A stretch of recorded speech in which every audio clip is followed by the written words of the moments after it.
jolted awake in a black room that smells like damp straw and dread. The weight of an unseen hand pressing your chest, while a whispering chorus of snarling shadows hisses your name. Welcome to the medieval nightmare, where the terror was literally a demon on your pillow. Hey guys, if you've ever blamed a bad dream on leftover coffee, smash that like button and drop a comment telling us the weirdest thing you've ever blamed on my brain being weird. Before we dive into the history of midnight fiends, dim the lights, grab a cozy blanket, and maybe keep a night light handy, just in case. You'll feel the cold draft of a stone cellar, hear the creak of ancient timber, and smell the acrid incense the monks swore would banish the nightmare demon that prowled their dormitories. Turns out, back then people blamed those terrifying sleep attacks on actual little devils, not just stress or too much Netflix. And they'd even hang garlic cloves and scribble holy verses on the walls like medieval pest control. So what's your go-to modern remedy when a nightmare gets you up at 3 a.m.? Cold shower, meditation, or scrolling memes in the cool stone cloister of St. Aldhelm. The night settled like a thin veil over the low arches, and the novice brother Alaric, his hands still damp from the day's scriptoria work, whispered his first uneasy dream to the lamplit scribe. He described a sudden chill that scraped his skin, a shadow that slipped past the candle flame without disturbing its wax, and a lingering echo of footsteps that never reached the corridor.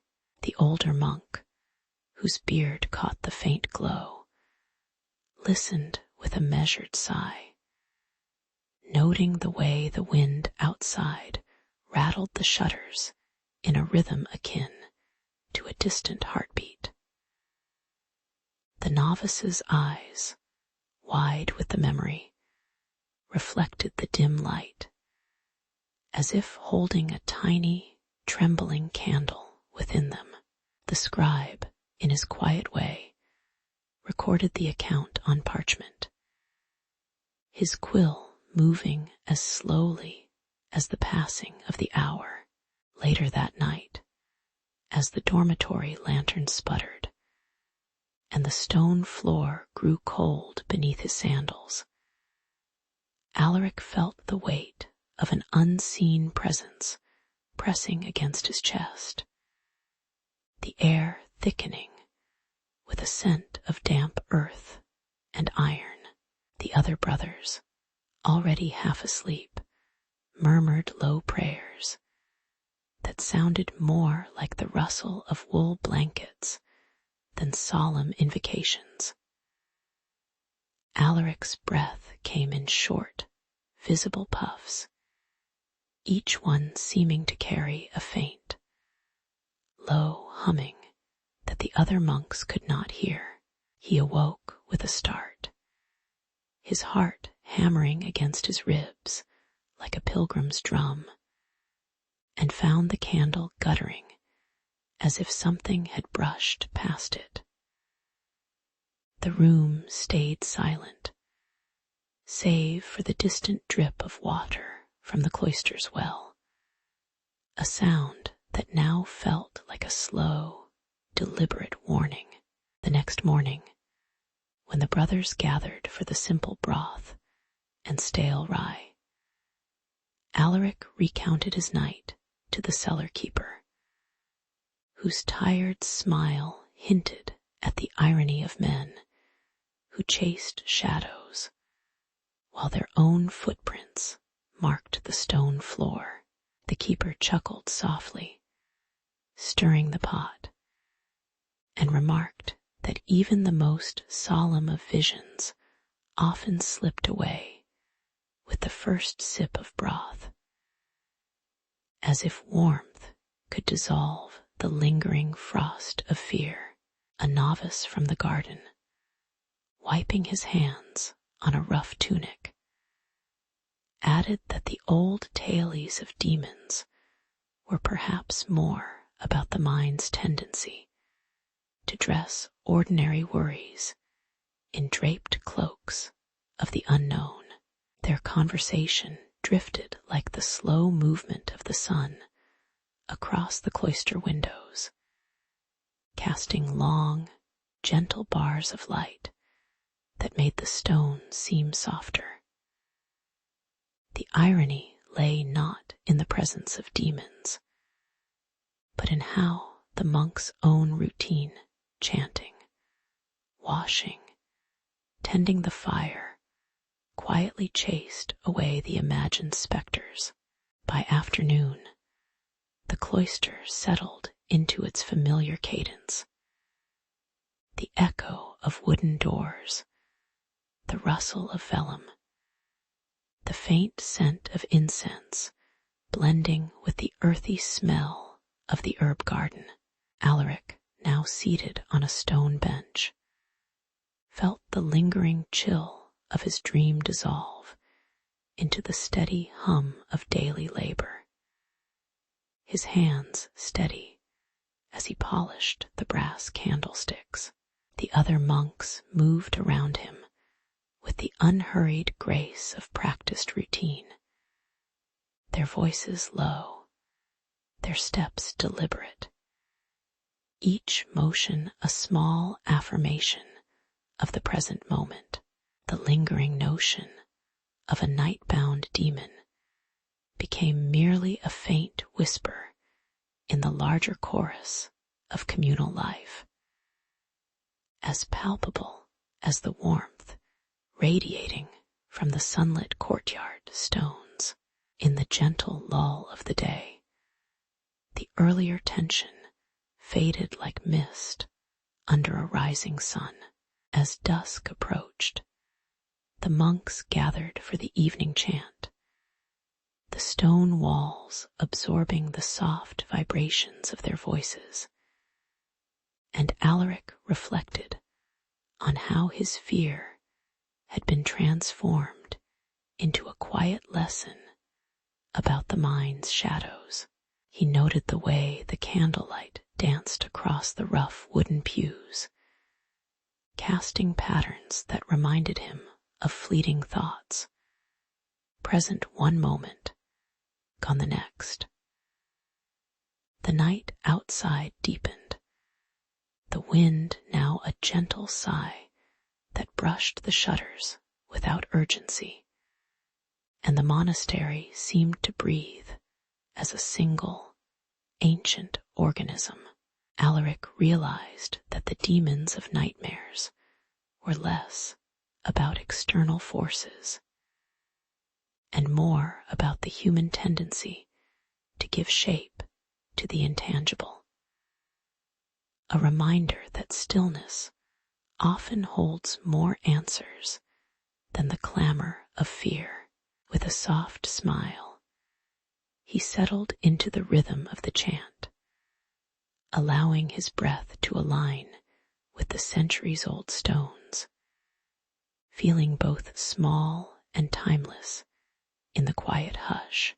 In the dim cloister of St. Aldrich, the monk scribe Hildebrand spread vellum sheets across a rough wooden table. The faint scent of bees' wax and earth drifting through the stone corridor. He turned the brittle pages of forgotten hagiographies, noting each whispered description of nocturnal visions that rattled the minds of peasants. Beside the texts, a leather-bound collection of local folklore lay open, its margins filled with the neat script of villagers who had spoken of dark figures pressing on their chests. Hildebrand traced a thin line between the Latin exegesis and the rustle of oral tales, his quill moving in steady, unhurried strokes. The air grew cooler as the candle flame flickered, and he began to compile a treatise that would bind together the ancient and the intimate, believing that understanding could soften the trembling night. As summer waned, the thatched cottages beyond the abbey seemed to pulse with restless breaths, the shutters closing later each evening.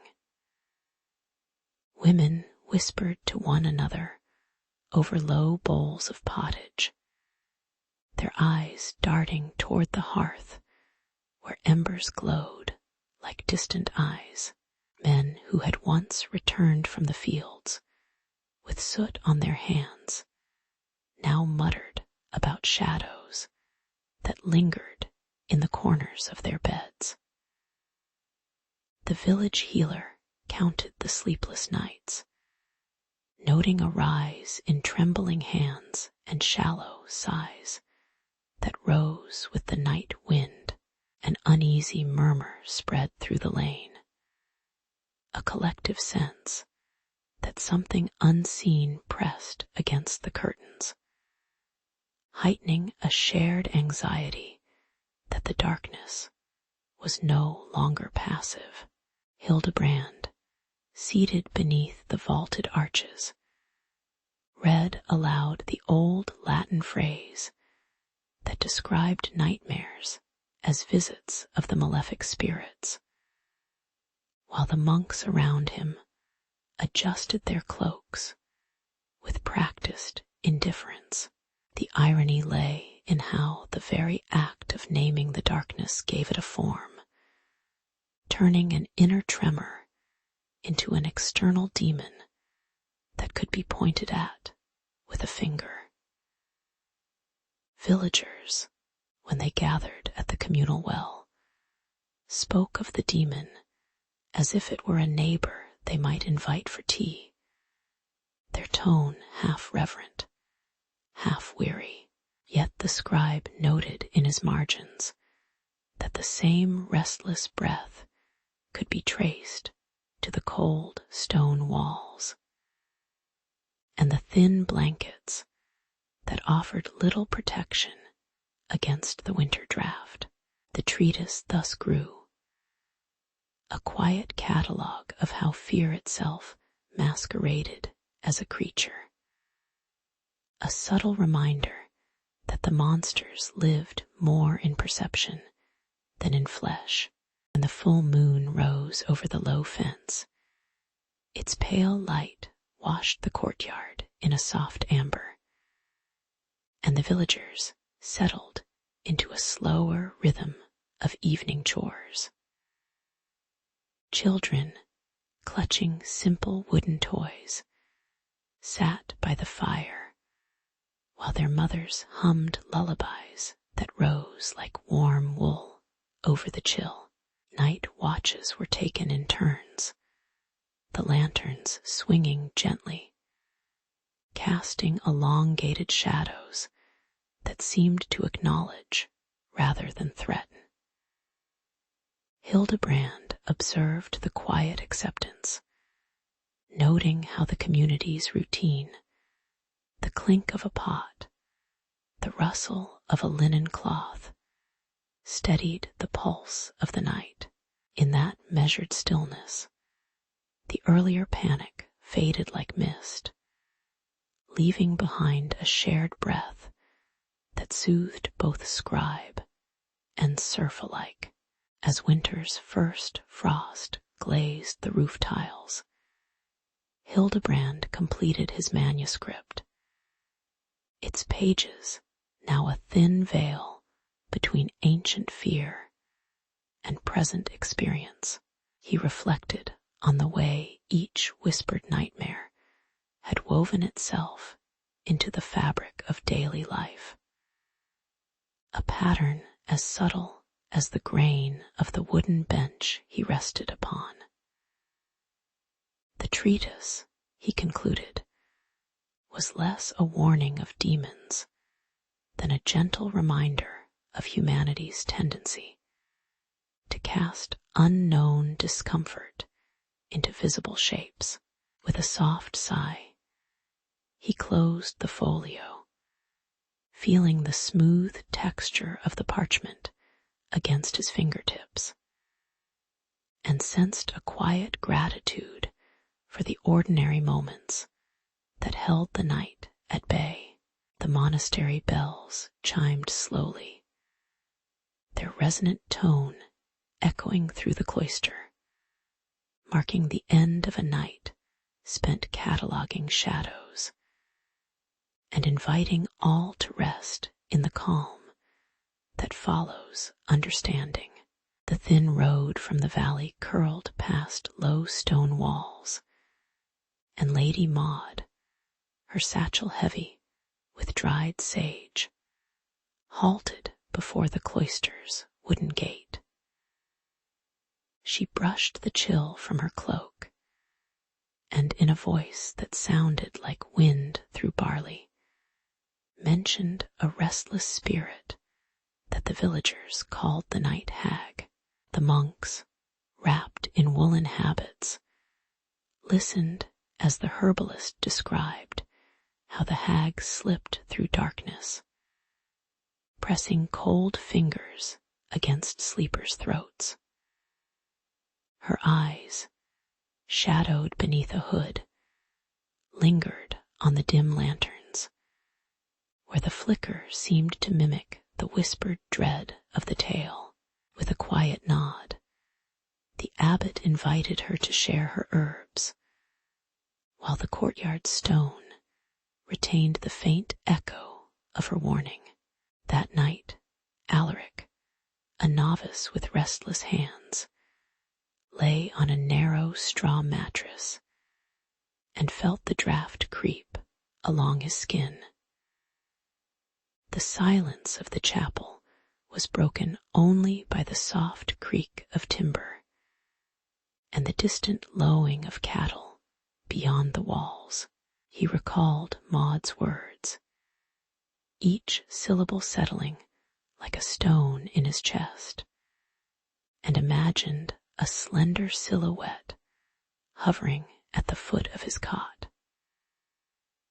The candlelight trembled, casting elongated shadows that seemed to stretch toward the sleeping monk's face.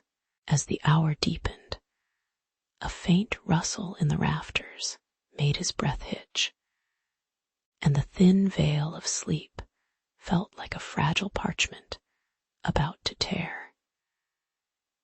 Yet the monks around him murmured prayers in low tones, their chant a steady hum that both soothed and amplified his awareness of the unseen.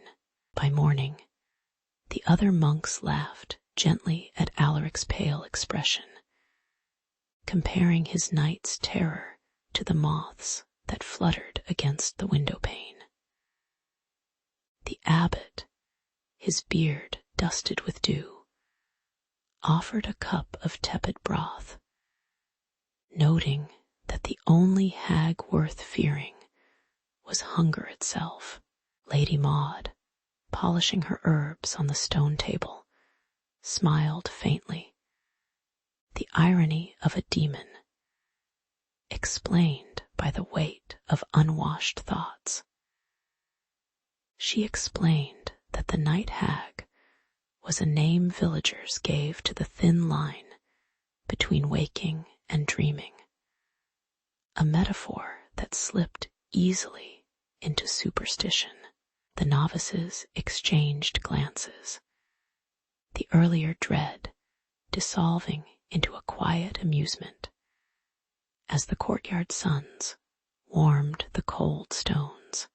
Later that day, Alteric, now steadier, joined Maud in preparing a simple rite, grinding rosemary and mugwort between calloused fingers. The scent of the herbs rose like a soft tide, mingling with the scent of damp earth and the faint perfume of incense from the chapel. Together they hung bundles of dried lavender above the dormitory door, the rough twine clicking gently as it settled. The monks, moving in measured steps, lit a single candle whose flame steadied, casting a mellow amber glow across the stone floor. As night fell again, the air felt cooler, but the presence of the herbs gave the darkness a texture that felt less oppressive. Alaric lay back, feeling the weight of the bundles above him, and the previous fear settled into a quiet acceptance, like a leaf resting on water. When dawn brushed the horizon with pale gold, Alaric rose and found the night's shadows already receded, leaving only the faint scent of herbs in the air. He traced the line of his cheek, remembering how the imagined hag had once tightened his breath, now replaced by a gentle ease. The monks gathered for the morning meal, their hands passing rough bread and warm stew, each bite a reminder of the ordinary steadiness that outlasts whispered fears.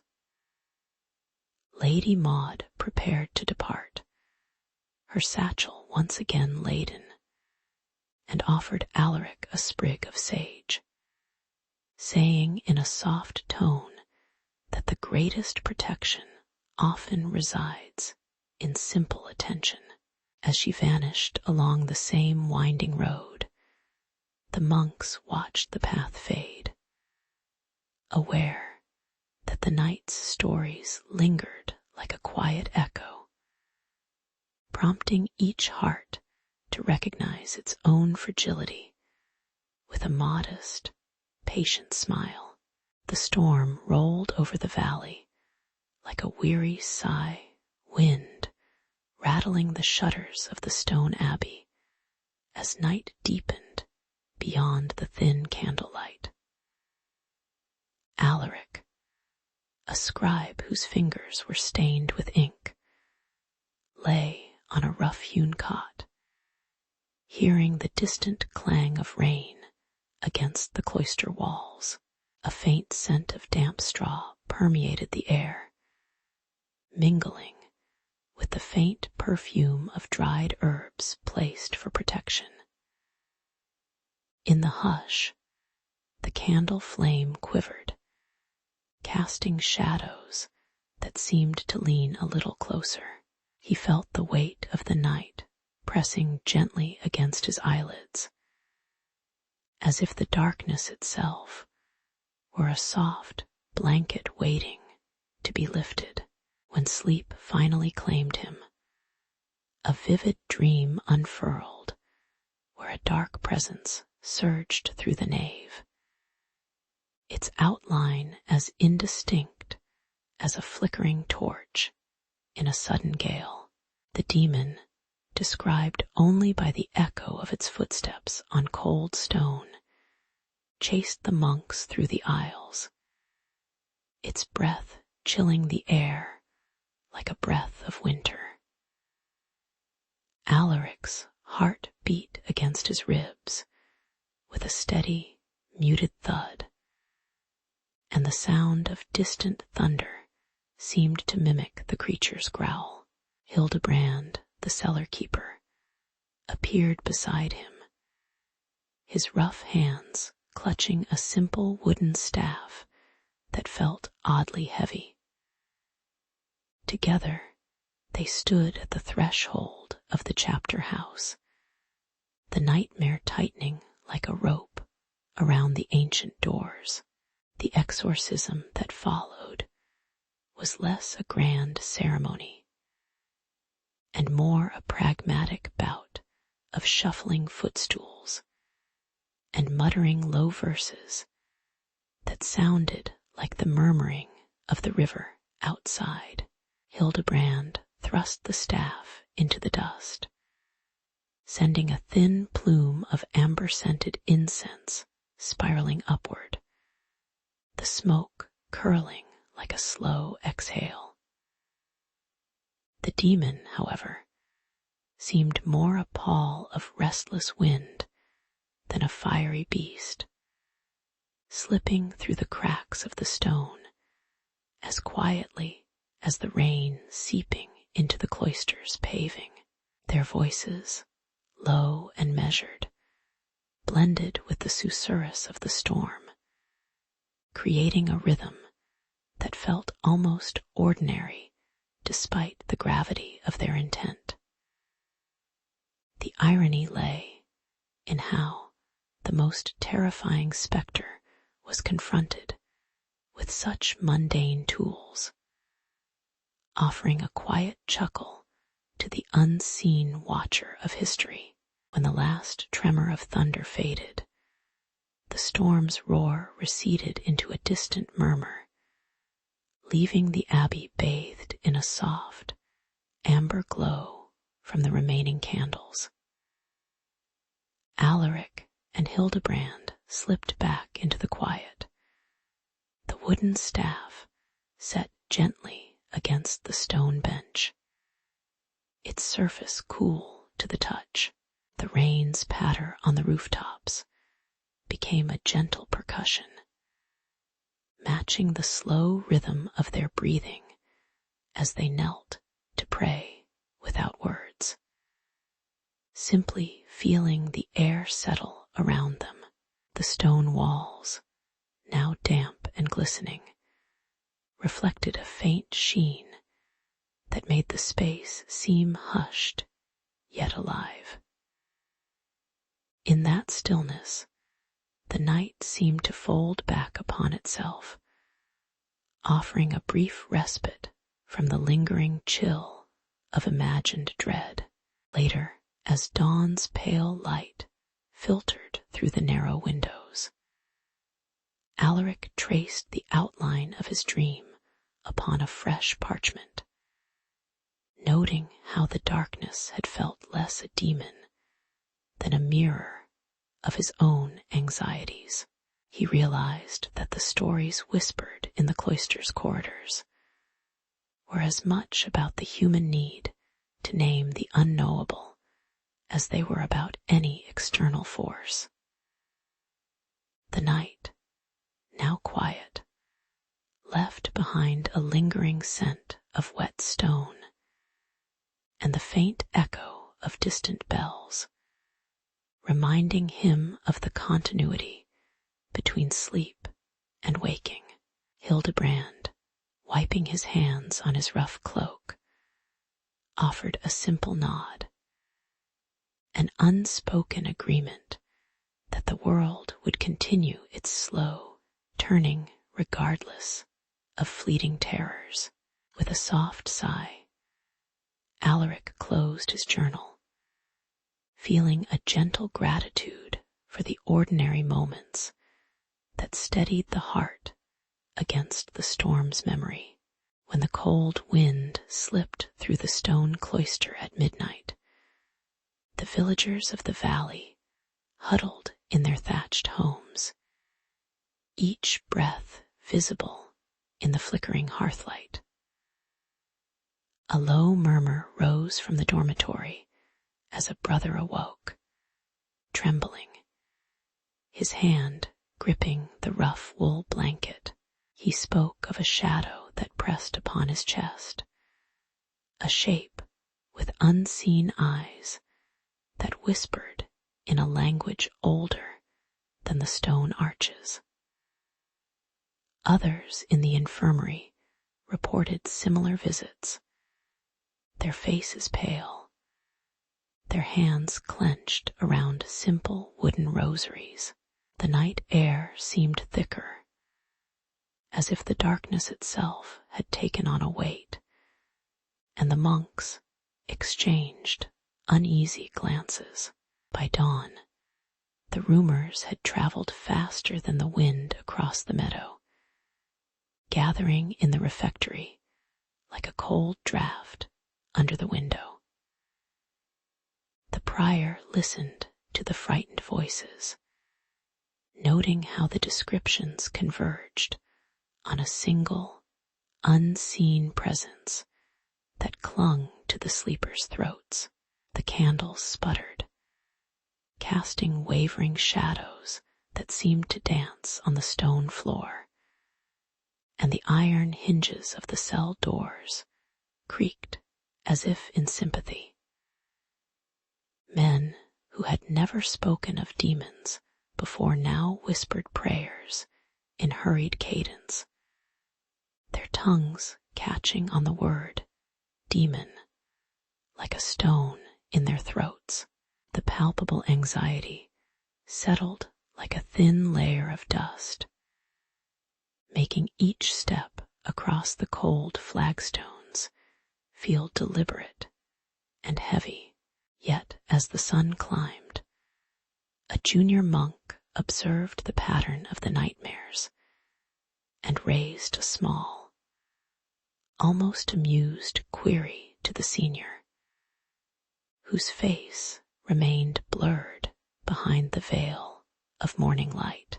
He suggested that the unsettling visions might be less a malicious spirit and more a restless mind, testing the steadiness of its own vows, a notion that drew a faint, tired smile from the older brother. The irony settled in the soft clink of wooden spoons against clay bowls, as the community began to see the demon as an internal echo rather than an external threat. A quiet chuckle rippled through the kitchen where the cooks ladled stew, the sound barely rising above the simmering broth. In that muted acknowledgement, the fear seemed to lose its sharp edge, turning into a subtle, shared curiosity.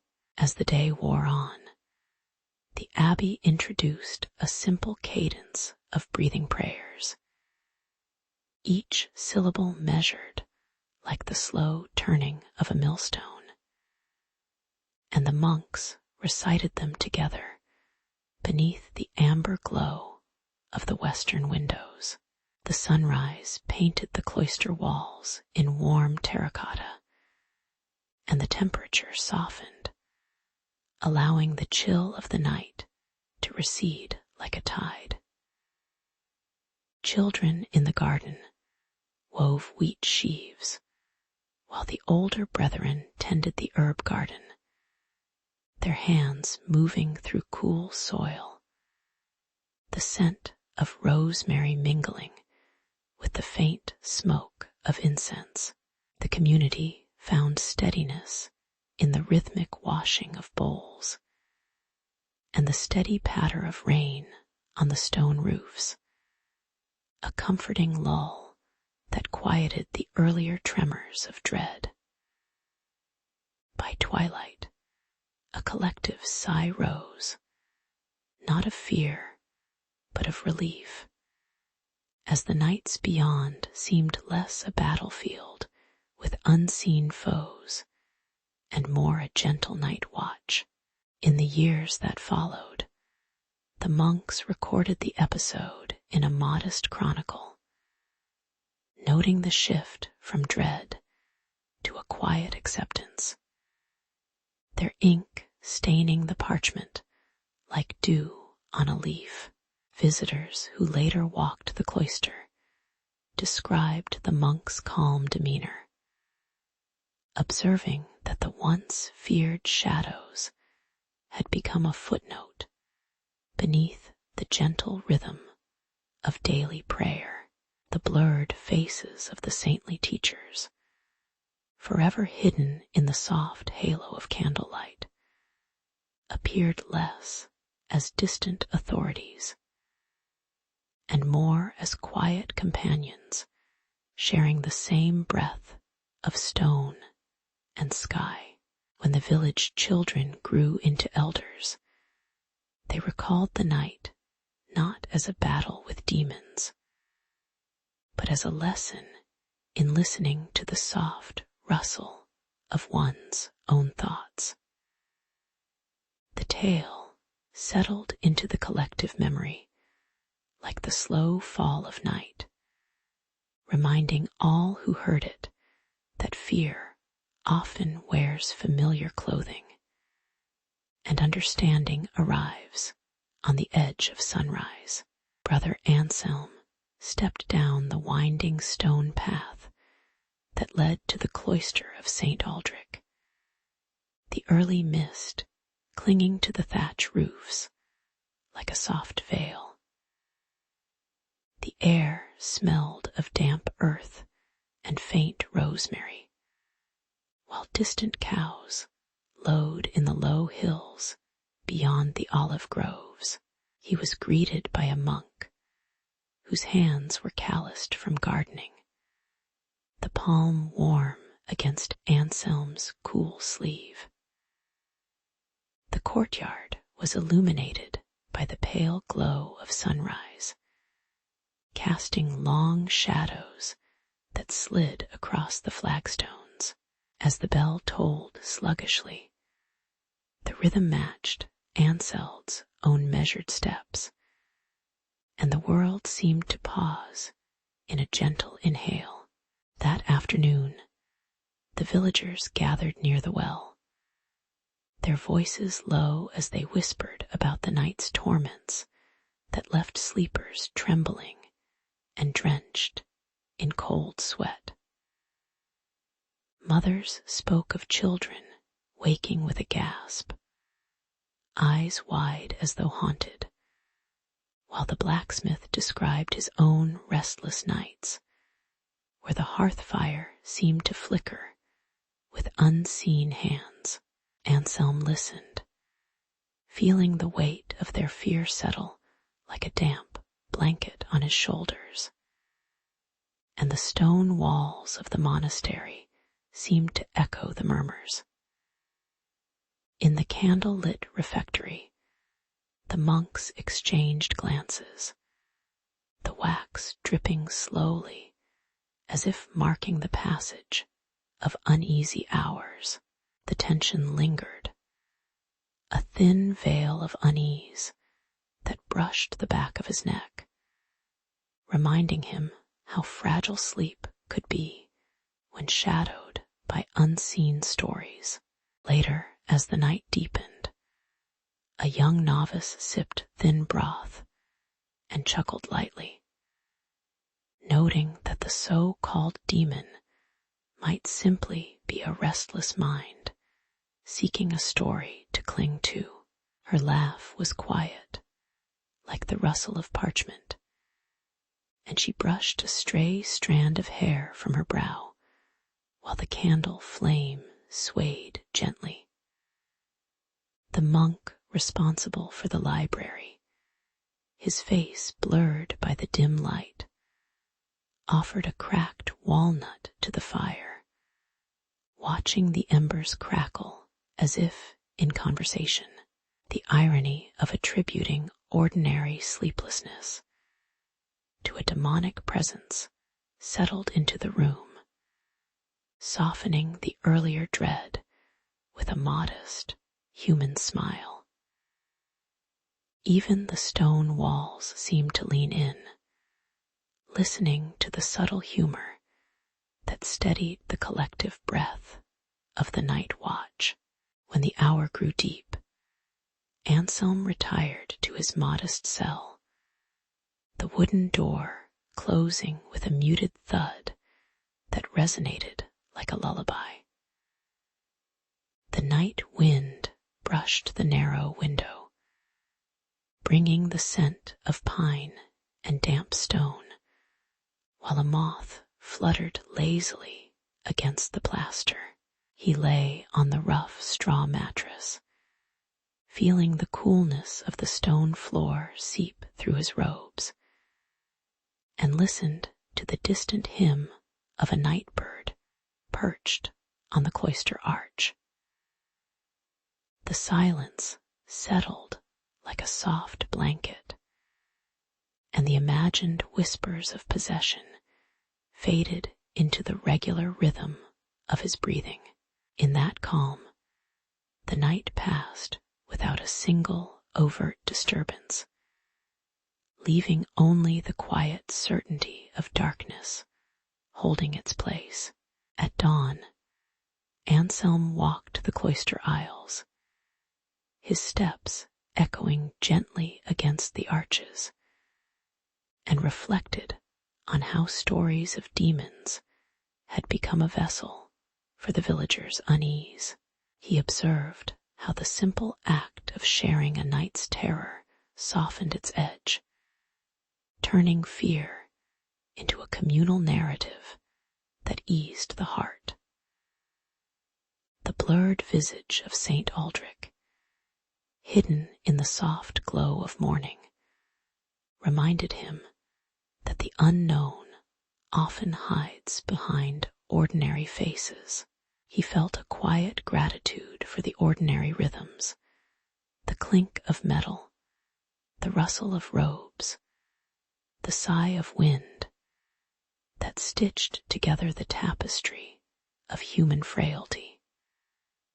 With a modest smile, he embraced the thought that perhaps the greatest comfort lies not in banishing shadows, but in the gentle understanding that they are merely parts of the same night. In the dim light of early evening, the stone cottage of St. Myrla's hamlet lay quiet, its shutters hanging like weary eyes.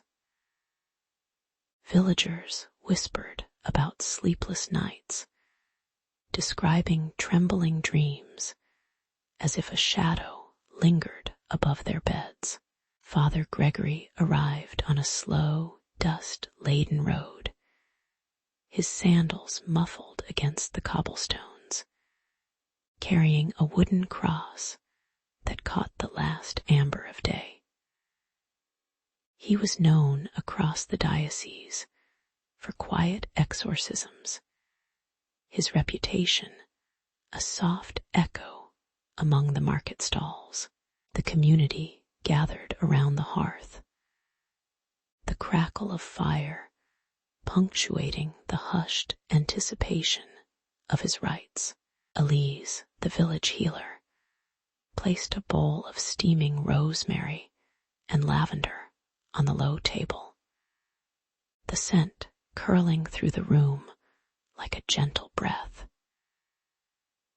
She had been studying recent medical treatises that attributed night terrors to imbalanced humors rather than unseen demons. Father Gregory unfolded a leather-bound missal, its pages yellowed and creaking as he prepared the incantations, while Elise poured a tincture onto a cloth, the liquid catching the candlelight. The two traditions stood side by side, the priest's low chanting competing with the quiet clink of glass, each trying to soothe the same restless faces. The air grew thicker with the mixture of incense and herb, a tangible reminder of the community's growing desperation and the subtle unease that settled among them. When the rites began, Father Gregory's voice rose in a measured cadence, reverberating off the timber beams. Yet the herbal steam rose in spirals that seemed to swallow his words. An old manuscript on bloodletting lay open nearby, its margins annotated with frantic scribbles about the night fever of the soul. The irony of the scene was not lost on the onlookers. A man in woolen habit attempting to expel a demon while a woman in a simple apron measured the pulse of the same patients. The clash of belief and observation played out like a muted theater.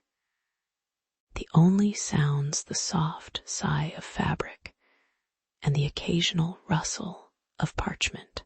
In that moment, the community sensed a quiet absurdity, as if the universe itself were politely observing their earnest efforts. Night deepened, casting a cool blue over the cottage roof, and the fire dwindled to a gentle glow.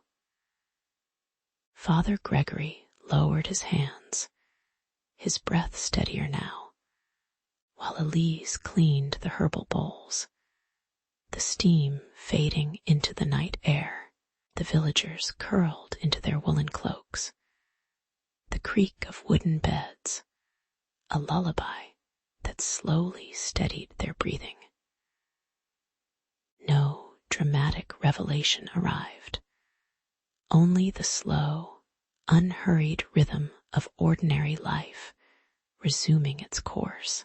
The shared silence seemed to carry a subtle agreement that, regardless of cause, the night would eventually yield to sleep. In the quiet dawn, when the first rooster's call brushed the sky, the hamlet emerged with slightly brighter eyes and a softened chatter about the night's events. Father Gregory packed his cross and missal, his steps measured, reflecting on the fragile balance between faith and medicine that had unfolded. Elise returned to her herb garden, thumb brushing the leaves of sage as she considered the pages of the new treatise tucked beneath her arm. The villagers, now rested, spoke gently of the shared experience, noting how the convergence of old prayers and fresh knowledge had taught them patience. History would remember the night as a modest lesson in humility, a reminder that human attempts to conquer the unseen are often carried on the calm current of everyday perseverance. The rain had turned the courtyard stones to slick mirrors, catching the dim glow of oil lamps as the novice brother Thomas stepped into the refectory for the midnight vigil. He brushed a damp sleeve from his cheek, the chill of the night seeping through the thin wool tunic he wore. Around him, the other monks moved in measured silence, their wooden cups clinking softly against the stone floor as they sipped thin broth. The wind rattled the shutters, a low thrum that seemed to echo the steady tick of the ancient wall clock. In that stillness, the monastery felt like a vessel waiting for something to stir beneath its stone ribs. When Thomas rose from his bench, his breath came in short, jagged bursts, and his eyes rolled back as a sudden convulsion seized his limbs. The monks, accustomed to the quiet cadence of prayer, stared as his hands twisted and his voice cracked into a low, guttural sound that did not belong to the cloister. A senior brother whispered that the shaking matched the old texts describing demonic intrusion, his words barely rising above the hiss of rain against the stone. The infirmary door creaked open, and cold air brushed the candle flames, making them wobble like frightened fireflies. A hush settled, heavy with a mixture of curiosity, dread, and the faint, almost forgotten scent of incense. The abbot, his face forever hidden in the half-light of the candle-lit corridor, ordered the ritual with a measured calm that bordered on weary amusement. He lifted a simple wooden crucifix, its grain worn smooth by decades of use, and began the low chant that seemed more a lullaby than a battle cry. The monks turned the holy water over their palms, the liquid catching the amber light and spilling in slow, deliberate drops onto Thomas's forehead. As the chant rose, a sudden draught fluttered the tapestries, making the painted saints appear to blink, their unseen faces veiled by shadow. The whole scene carried a quiet absurdity, as if the very stones were observing a play rehearsed many times before, each gesture noted with a sigh of resignation rather than fervor. When the final syllable faded, the tremor that had rattled the stone walls subsided, leaving only the muffled patter of rain and the soft creak of wood settling. Thomas lay still, his breathing now even, the pallor of his skin softened by the warm glow of the lanterns. The monks stepped back, their robes brushing the cold floor, and the abbot offered a simple bowl of thin broth, its steam rising like a quiet promise of peace. Outside, the storm eased, and a thin veil of mist began to drift over the garden, muffling the world beyond the cloister. In the lingering silence, the candles burned low, casting gentle amber circles that seemed to cushion the night with a patient, almost sleepy patience. By dawn, the brothers gathered in the scriptorium, their quills scratching softly on parchment as they recorded the night's events with careful, unembellished words.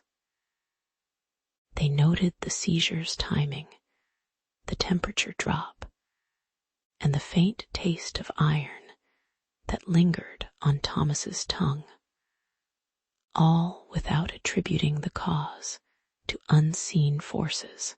The abbot, his silhouette blurred by the morning light cutting through the narrow windows, spoke quietly about the fragility of the human body and the ways fear can fill the gaps left by medical ignorance. Their reflections lingered like the faint scent of incense, a reminder that what once seemed demonic was perhaps simply the mind's response to exhaustion and darkness. The monastery returned to its routine, the rhythm of daily chores resuming, each motion a small affirmation that even in the deepest night, ordinary life continues, steady and unpretentious. In the early autumn light, the cloister courtyard settled under a thin veil of mist, and the monks began to notice a quiet shift in their nights. The usual sigh of breath on straw was replaced by the soft rustle of sheets as bodies turned restless. Even the infirmary candles flickered longer, as if unwilling to surrender to darkness. A scribe recorded the first entry of sleeplessness with ink that lingered like cold water on parchment. The air grew a little cooler, and the stone walls seemed to listen more attentively to the murmurs of unsettled dreams. The rhythm of the day persisted, though each monk carried a faint weight in his chest. By the second week, the ledger filled with stark lines describing shaking limbs and vivid nightmares that lingered until dawn. The infirmary steward noted the chill that pressed against the wooden doors whenever a brother convulsed in his cot.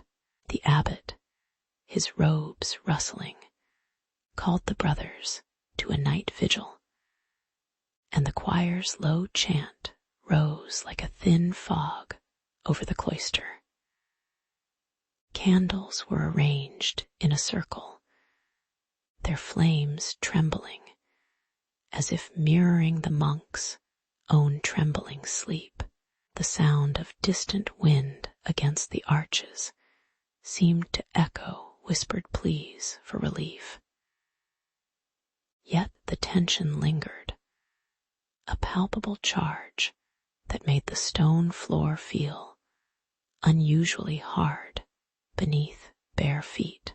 Amid the rising murmurs, Elise, a learned scribe with ink-stained fingers, began to pause before each entry, her eyes tracing the ink trails as if searching for a pattern beyond the obvious.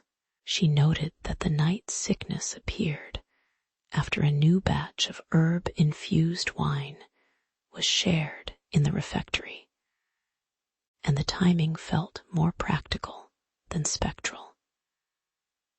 Her quill slipped slower, marking a marginal comment that questioned whether fear alone could paint the darkness that haunted the monks. The abbot's voice, though still firm, softened when he read her observations, his shadow cast long and indistinct by the candlelight. The brothers listened, the air holding a faint scent of rosemary that seemed to soften the edges of their anxiety. A quiet irony settled, as the very act of recording the phenomenon offered a steadier pulse than the frightened chants. Days turned into a slow, measured procession of work and whispered prayer, and the night disturbances gradually thinned like a waning mist. The infirmary doors stayed shut longer, allowing the cool stone to retain a gentle warmth from the sun's lingering glow. Monks resumed their routine of sweeping corridors, the soft scrape of brooms creating a comforting rhythm. Elise continued to write, now noting the subtle return of calm, her script flowing with a steadier hand. The abbot, his silhouette blurred by the half-open shutters, permitted a modest pause in the nightly vigils, trusting the quiet to settle the minds of his brothers. The cloister breathed a soft sigh, and the lingering chill of the earlier nights softened into a tolerable cool. In the quiet after the storm, the monks gathered at the refectory to share a simple broth, the steam rising like a gentle reminder of fleeting concerns. Elise slipped a folded note into the abbot's hand, its ink smudged, but its sentiment clear, that human frailty often paints demons where ignorance might suffice. The brothers smiled faintly, their faces half lit, the lines of worry eased by the ordinary act of sharing a meal. As the candles dimmed, the stone walls seemed to exhale, holding the memory of restless nights like a quiet lesson. The night outside settled into a deep, unhurried dark, and the monastery, ever patient, returned to its patient rhythm.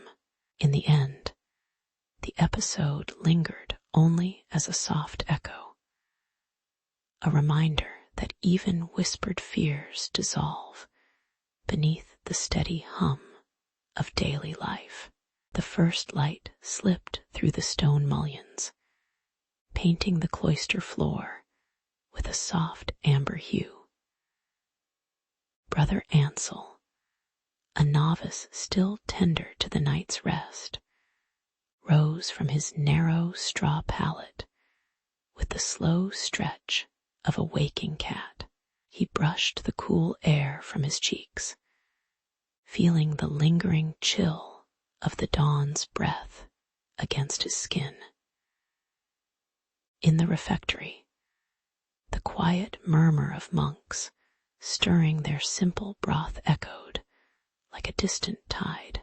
At the same moment, Elise, a visiting scholar, opened a leather-bound treatise on sleep, its pages smelling of dried herbs and parchment, hinting at a story yet to unfold. For years the infirmary had been haunted by whispered accusations that restless sleepers were possessed by unseen demons, their convulsions described in trembling tones. The prior night, a monk had been found shaking on his cot, his eyes wide in a fevered glare as candlelight flickered across the stone walls. The elder prior leaned over him, voice low, invoking the hidden faces of saints shrouded in shadow, his hand trembling on the wooden cross. The tension in the hall grew thicker than the incense smoke, each breath seeming to press against the vaulted ceiling. Yet beyond the candle's glow, a faint rustle of cloth hinted at a different explanation. A quiet hum of curiosity that the monks scarcely allowed to surface. Elise turned a page, and the ink revealed a meticulous list: high-grain ale, late-night feasts, and the relentless heat of the summer dormitory. She spoke in a measured tone, noting that the same symptoms blamed on demonic grip, sweating, trembling, vivid nightmares, could arise from fever and dietary excess. The irony lay in how the monks, accustomed to chanting prayers for souls, now listened to a scholar mapping body, to mind with the same reverence they reserved for holy liturgy. A faint smile brushed Elise's lips as the abbot's eyebrows lifted, his robes rustling like dry leaves in the corridor. The parchment crackled under their fingertips, a subtle reminder that the line between superstition and science was as thin as the thread of a monk's habit. After a prolonged silence, the abbot, his beard brushed by the soft morning light, nodded slowly and accepted Elise's suggestion to blend herbal tea with measured fasting. He instructed the infirmary brothers to monitor the temperature of the sick with a simple brass vessel, feeling the warm metal against their palms. The days that followed unfolded in a rhythm of quiet meals, gentle counsel, and the occasional clink of ceramic bowls, each sound a soothing metronome. The demon lore was not erased, It lingered like a faded fresco on the wall, yet it now shared space with the practical counsel of diet and rest. In the cloister garden, the scent of rosemary and lavender drifted, wrapping the monks in a calming veil that seemed to ease the restless nights.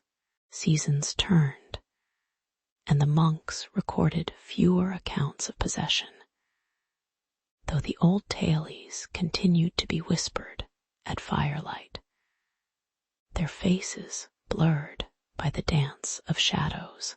Brother Ansel, now older, often traced the stone carvings with his fingertips, feeling the cool roughness that held centuries of belief. He reflected on how the simple act of adjusting a meal could quiet a mind once haunted by unseen forces. A subtle triumph of human observation over fear. The abbey's archives grew thicker, pages overlapping like layered blankets. Each record a quiet testimony to the slow shift in understanding. In the end, the sunrise still slipped through the same mullions, reminding all that time moves gently, carrying both old myths and new insights in its quiet passage. In the stone-walled village of St. Eldrick, the cobblestones still held the chill of dusk.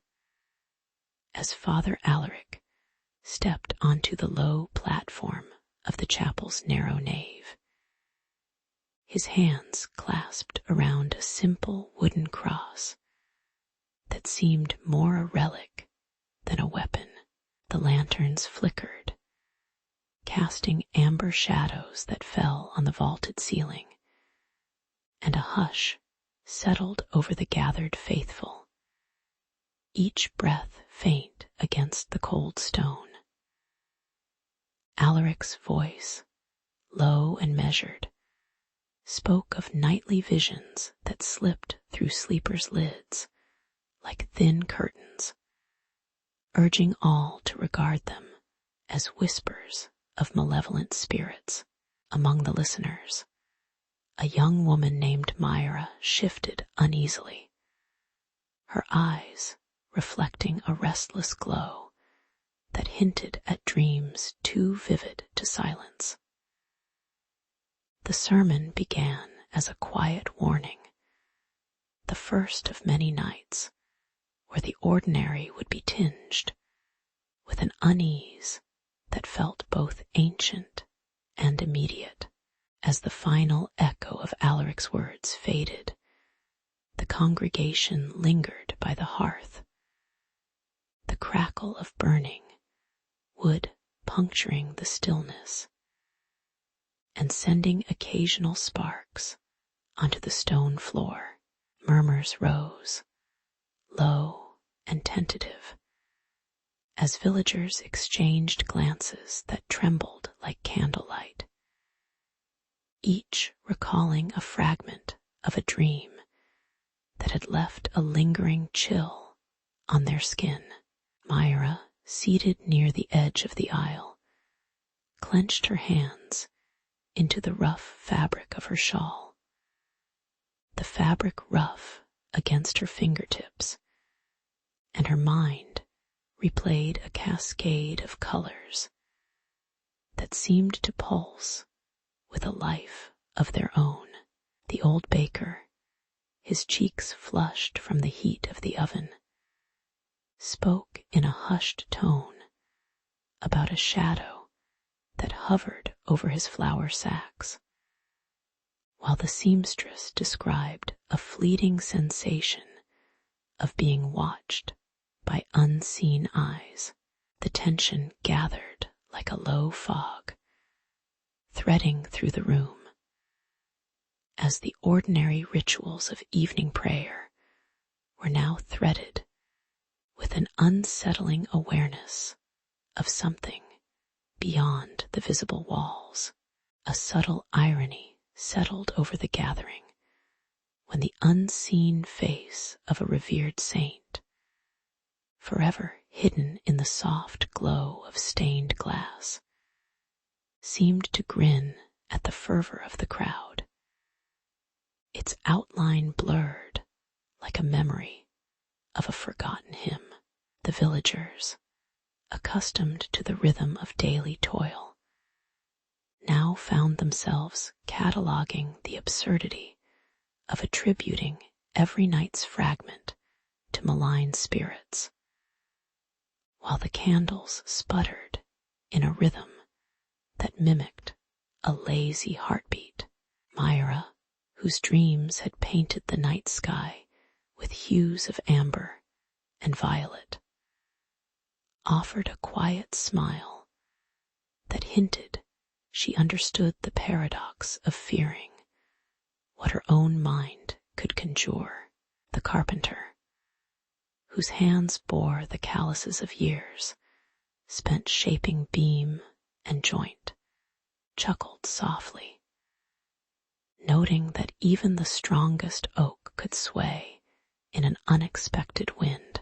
In that shared, soft amusement, the weight of the sermon lightened, revealing that the human tendency to personify darkness often masks a deeper curiosity about the self. When the last ember dimmed, the congregation rose in a slow, measured procession, their footsteps echoing against the cool stone in a cadence that resembled the tide's retreat. Outside, the night air held a gentle humidity, and the scent of damp earth rose from the nearby fields, grounding the villagers back to the tactile world of harvest and hearth. Myra lingered a moment longer, allowing the coolness of the stone bench to settle against her back, feeling the rhythm of her own breath align with the rustle of leaves overhead.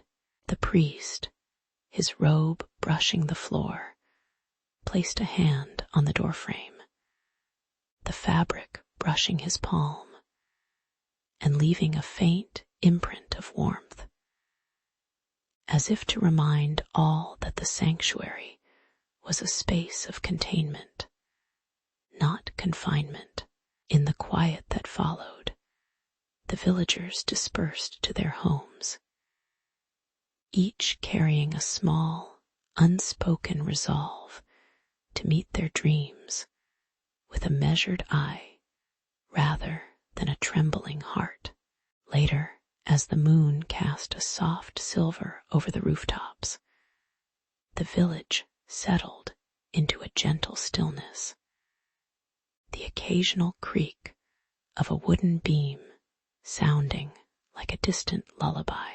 In the dim glow of his candle, Father Alaric reflected on the night's sermon, noting how the human mind, ever eager to assign meaning, can turn a simple nocturnal image into a specter of fear, yet also into a source of quiet humor. Myra, lying under a thin wool blanket, felt the lingering echo of her own dreams, now softened by the collective sigh of the community, as if the night itself had been woven into a tapestry of shared experience. The villagers, tucked into their modest dwellings, sensed that the night's visions were less about external demons and more about the subtle mirrors each held to their own uncertainties. In that shared, unhurried awareness, the night became a gentle teacher, reminding all that imperfection is a common thread, and that the steady pulse of ordinary life can smooth even the sharpest of shadows. In the cool stone hallway of St. Alder's cloister, the lanterns cast an amber glow on the worn flagstones. Myra, the miller's daughter, rose before dawn, her breath visible in the early air, as she recounted a night of tangled shadows that lingered in her sleep. She described a hallway of candlelight that flickered without wind, a scent of incense that never quite reached the altar, and a quiet voice that seemed to glide above the rustle of her own sheets. The monks who tended the refectory listened with measured calm, noting the precise details as if cataloging a new herb in the garden. Rumors, as soft as the rustle of parchment, began to drift among the cloister walls, binding Myra's unsettling visions to the stone itself. By mid-morning, the village square buzzed with uneasy murmurs as farmers and weavers gathered beneath the low arches, their hands clasping rough wool and freshly baked loaves. The priest, whose face remained forever hidden beneath the shadow of his hood, was approached with a quiet urgency, the townspeople seeking guidance against what they whispered might be a lingering spirit. Within the chapter house, the senior monk slipped a weathered vellum into his palm, its ink describing an ancient relic buried beneath the altar, a stone said to guard against unseen trespassers.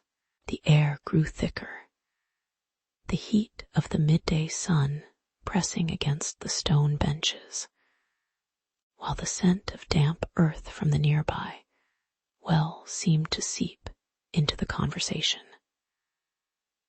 A low chant rose from the choir stalls, not in prayer, but in a measured recitation of old records, their cadence marking the rising tension between faith and fear. Yet as the candlelight waned, a subtle irony unfolded when the village baker, a man with flour-dusted hands, offered a simple loaf to the monks in exchange for a tale about the hidden stone. The monks, accustomed to cataloging dust on ancient tomes, answered with a dry remark about how even the most steadfast stone can collect crumbs, a comment that drew a faint smile from the listeners.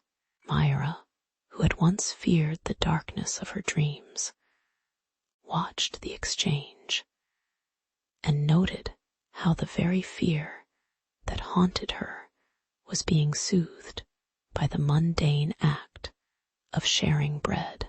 The priest, his silhouette blurred by the dimming lantern, paused his sermon and simply lifted a cup of water, the clear liquid reflecting the flickering flame in a quiet parody of revelation. The crowd, hearing the soft scrape of wooden chairs, seemed to relax a fraction, their anxieties diffusing like steam from the kettle, reminding everyone that the grandest dread often rests upon the smallest gestures. As evening settled, a gentle chill settled over the cloister courtyard, the stone walls absorbing the day's heat and releasing a faint, cool breath. The monks returned to their rhythm, sweeping the aisles with slow, deliberate strokes, the broom's bristles whispering against the floorboards. The priest, his face still a silhouette behind the candle's halo, walked alone to the altar, his fingers tracing the worn wood, as if feeling the pulse of the hidden relic beneath.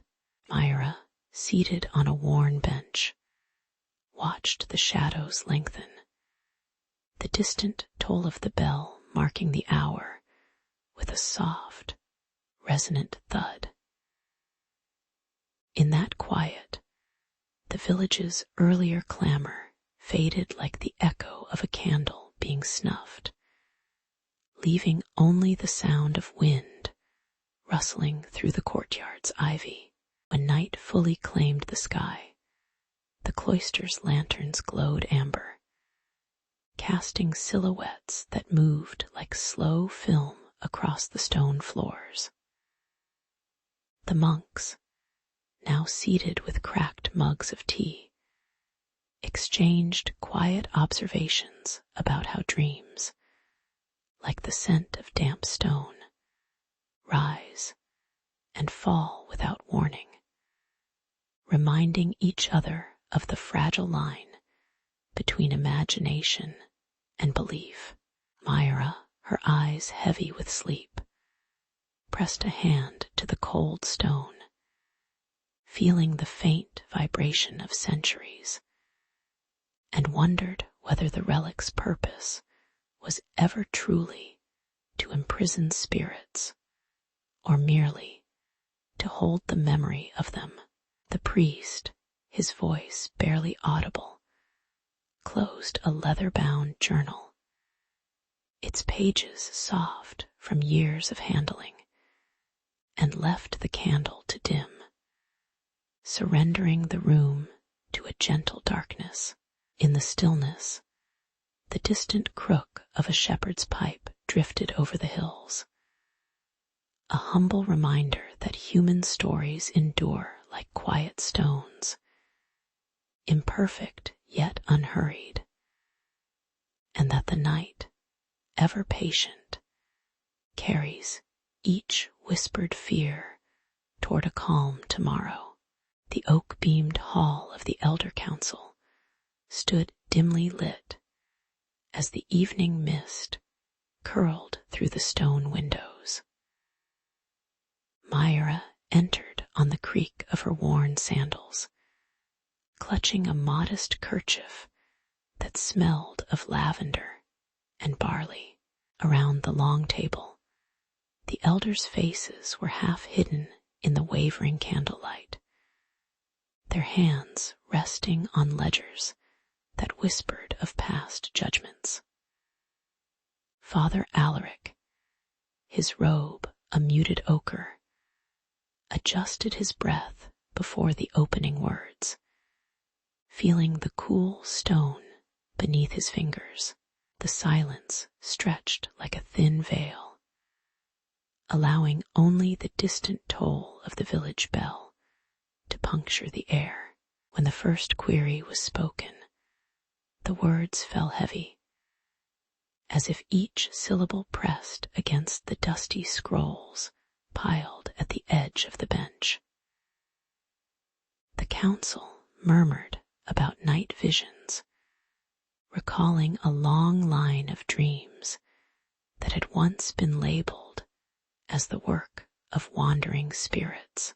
A faint chill brushed the back of Myra's neck, and a faint, translucent shape flickered at the edge of the torchlight, its edges indistinct as a memory.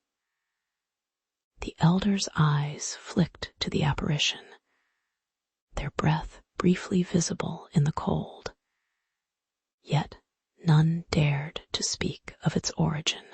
The tension rose like the slow swell of a low organ, each pause lengthening the weight of the moment.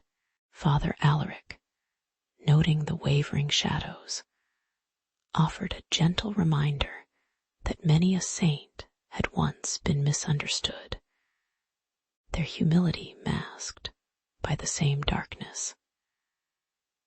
The apparition seemed to pulse in time with his words, its form softening into a harmless wisp that floated lazily toward a cracked window. An elder, whose voice cracked like dry parchment, accused Myra of summoning the very specter. Yet the faint breeze that slipped through the gap carried the scent of fresh bread, not of brimstone. The irony lay in the fact that the council's own records, bound in leather, bore stains of ink resembling the same shadowy marks now dancing on the stone floor. A low chuckle escaped from a younger clerk, more amused by the absurdity of fearing a mist than by any malicious intent. When the council finally adjourned, Myra stepped out onto the cobblestones, feeling the uneven stones under her boots and the gentle tug of the twilight on her coat. She paused at the well, where the water mirrored the pale sky, and for a moment the reflections of the day and night blended into a quiet tableau. Father Alaric lingered by the doorway, his fingers tracing the faded embroidery on his sleeve, contemplating how doctrine and compassion often walked hand in hand across the same worn floorboards. The villagers, unaware of the trial's echo, returned to their hearths, the soft murmur of voices and clink of wooden spoons filling the evening. In that lingering hush, the night seemed to hold a modest lesson, that human frailty, like a dim lantern, glows brighter when shadows are acknowledged rather than ignored. In the dimming chapel of a modest village, the evening air carried the faint scent of pine resin and damp stone as Myra sat on the cold bench, her eyes heavy with a recurring dream of shadowed flames. Alaric, the dean whose robes were frayed at the cuffs, entered with a lantern that cast a soft amber glow on the vaulted ceiling, his steps echoing gently against the flagstones. The congregation whispered about nightly visions, their murmurs rustling like moths around candlelight, while Myra's hands rested on a worn leather-bound tome of recorded dreams. Outside, the wind brushed the shutters, and the world seemed to hold its breath, waiting for the first words that would give shape to the unseen. The atmosphere was quiet, as if history itself were listening to an ordinary moment, poised on the edge of significance. When the incense was lit, a thin plume rose, wrapping the room in a warm, honeyed haze that tinged the stone walls with amber. Alaric began the rite, his voice low and measured, each syllable resonating like a distant bell, while the flame from a single candlestick flickered nervously against the darkness. Myra's breathing quickened as the fire seemed to crawl across the wooden pews, casting elongated shadows that trembled like a collective dread. The crowd's eyes, half closed in reverence, followed the wavering light, their breaths forming brief clouds in the cool air that clung to the incense-filled space. Tension built like the slow gathering of smoke, pressing against the throat of the chapel without ever breaking the measured cadence of the ritual. Yet amid the solemnity, a quiet irony unfolded. The faces of the elders who spoke of spirits were blurred by the wavering light, their features indistinct, as if hidden behind a veil of soot and reverence. The fire, meant to purge, seemed equally to illuminate the ordinary tremor in each participant's chest, a reminder that the imagined evil was as much a product of shared anxiety as any external force. Myra's eyes, reflecting the dancing flames, showed a faint smile, as if she recognized the absurdity of fearing a dream more than the cold stone beneath her. The incense smoke drifted lazily, curling around the wooden beams in a pattern that resembled nothing more than a sigh released by the space itself. In that moment, the ceremony felt less a battle against darkness and more a gentle acknowledgement of human frailty wrapped in ritual. When the last ember fell, a hushed silence settled like a soft blanket over the congregation. The heat of the fire lingered on the stone, a lingering warmth that brushed the back of the neck. The lantern's glow dimmed to a steady, low ember, and the sound of distant crickets filtered through the open shutters, stitching the interior to the night beyond.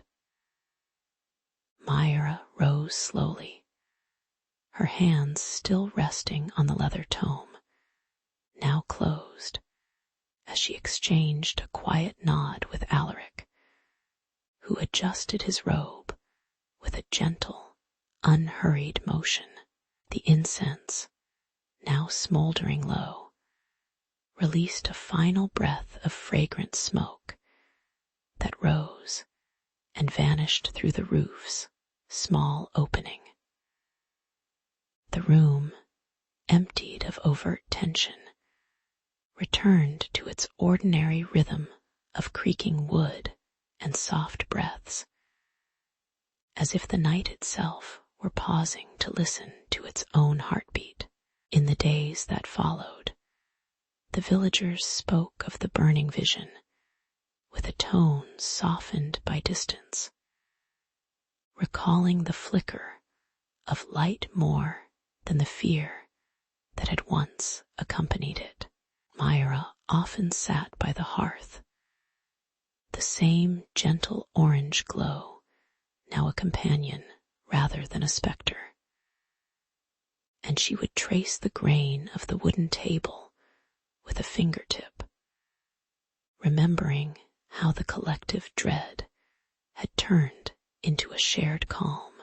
Alaric, his face still unseen in the dim light, continued to tend the chapel's modest library, arranging the recorded dreams like quiet artifacts of a time when fire and incense seemed decisive. The chapel, unchanged in stone, but altered in memory, stood as a quiet witness to the way ordinary rituals can both reflect and soothe the human imagination. History, patient as ever, recorded the episode as another small ember in the long, slow burn of humanity's search for meaning in nightly shadows. At first light, the chapel walls glowed amber, the cracked stone floor still cool beneath the footfalls of villagers gathering for morning tea. Myra stood near the open window, feeling the thin mist of dawn kiss the panes, and hearing the distant rooster's steady call. Alaric, his robes slightly damp from the night's candle smoke, held a worn ledger while the wind whispered through the doorway, moving loose straw across the pews. The air held a faint scent of burnt incense, a reminder of the previous evening's fervent prayers against unseen foes. In that quiet moment, the village seemed poised between ordinary labor and a lingering unease that the night had left behind.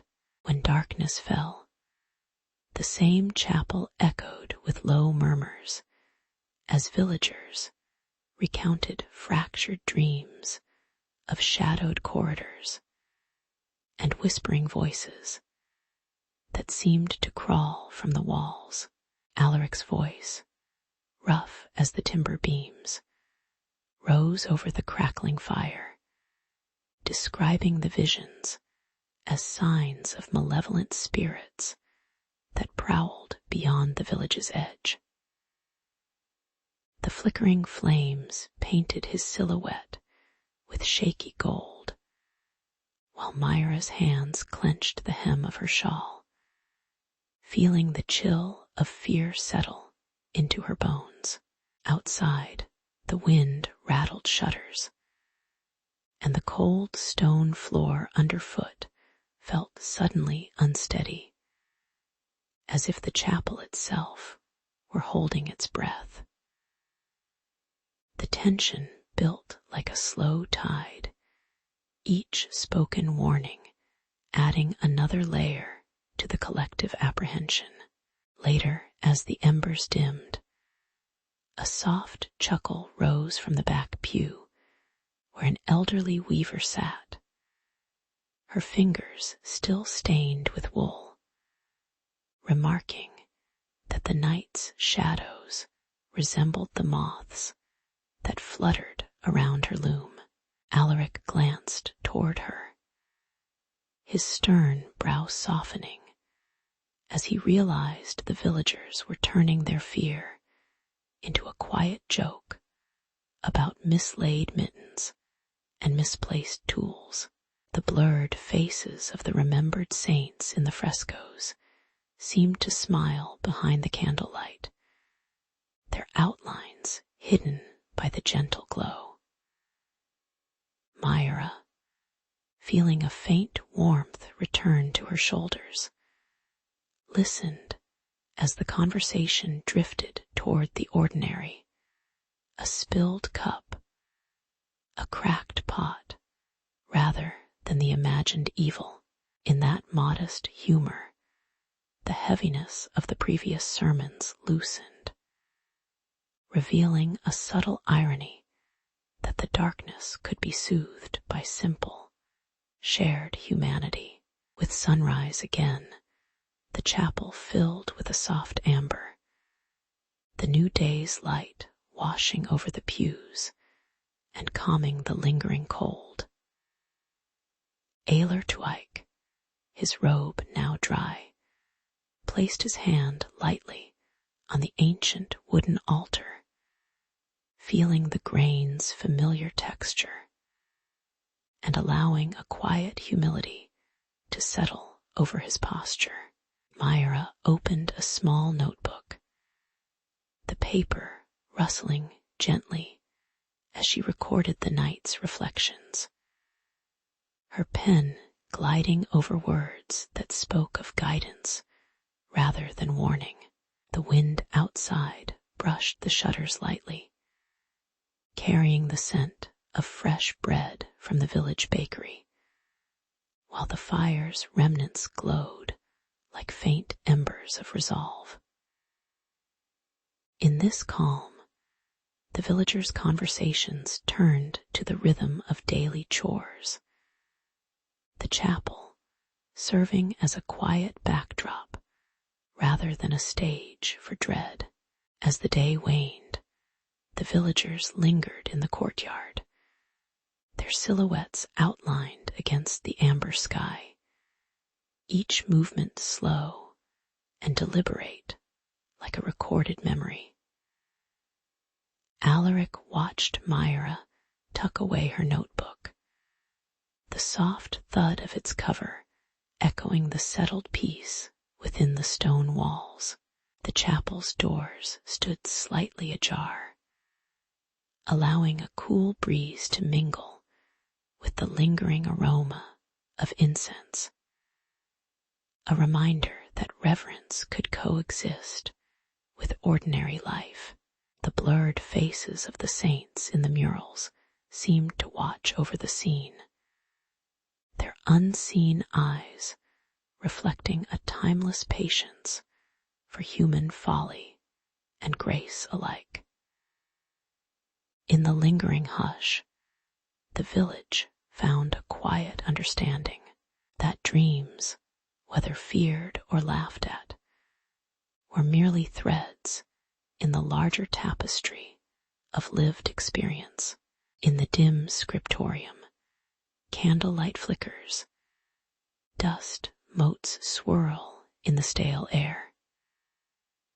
Brother Oswin, the abbey's apothecary, pulls a neglected vellum codex from a stack of herb manuals. He feels the cool parchment under his fingertips and hears the soft rustle of turning pages as he opens it.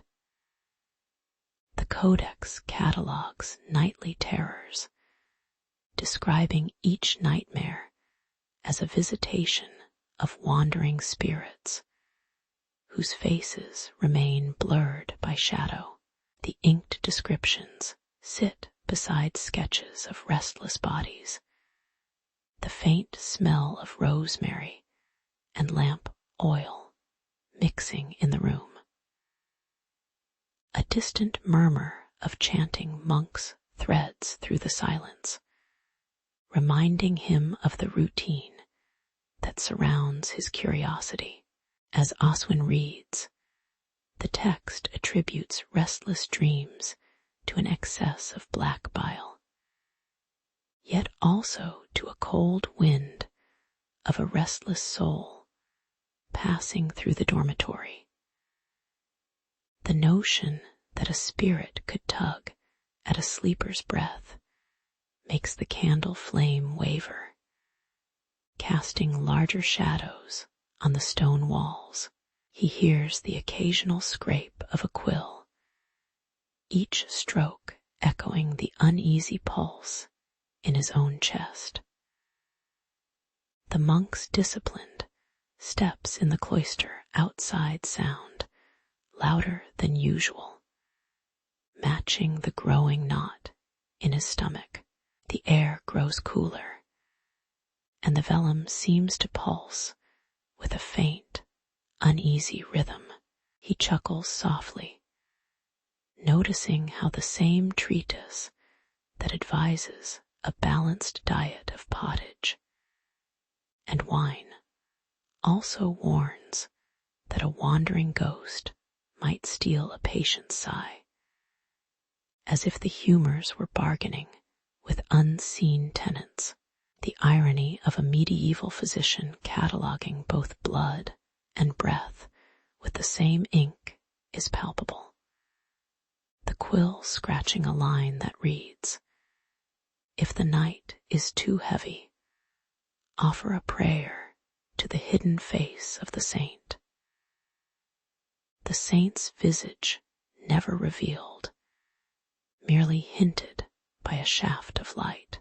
The monks, unaware, continue their nightly rounds, their robes rustling like old parchment, while Oswin imagines the spirits filing a ledger of complaints. A draught slips through the window, stirring the candle flame, and the scent of drying herbs seems to mock the lofty theories with simple earthiness. He feels a gentle absurdity settle, as if the universe were quietly amused by his earnest attempts to chart the uncharted. The next morning, Oswin gathers a few brothers in the refectory, laying the codex on a low wooden table, the warm broth steam rising beside it. He speaks in low tones, describing the humoral imbalance and the spirit lore, while the brothers sip their thin gruel, the wooden chairs creaking in rhythm with their breathing. Together they agree to keep a small sachet of sage at each dormitory door, a practical gesture that bridges the theory of excess, black bile, with the comfort of a familiar scent. The quiet clink of cups and the soft murmur of agreement settle the room, and the candle that had burned through the night is replaced by a gentle afternoon sun filtering through mullioned windows. In that measured exchange, the tension eases, and the manuscript finds a place among the ordinary tools of healing. As the days pass, Oswin notices that the nights grow less troubled, not because spirits have retreated, but because the monks have learned to listen to the subtle shifts in their own bodies, the slow rise and fall of humors they can feel. He reflects that the codex, once a relic of fear, now rests beside jars of herbs, its pages yellowed, yet still whispering about the fragile line between science and superstition. The blurred faces of the unseen saints remind him that some mysteries remain cloaked, and that humility is the quiet companion of every healer. He feels a mellow gratitude for the ordinary rhythm of the abbey, where parchment, candle, and breath converge in a slow, unhurried dance.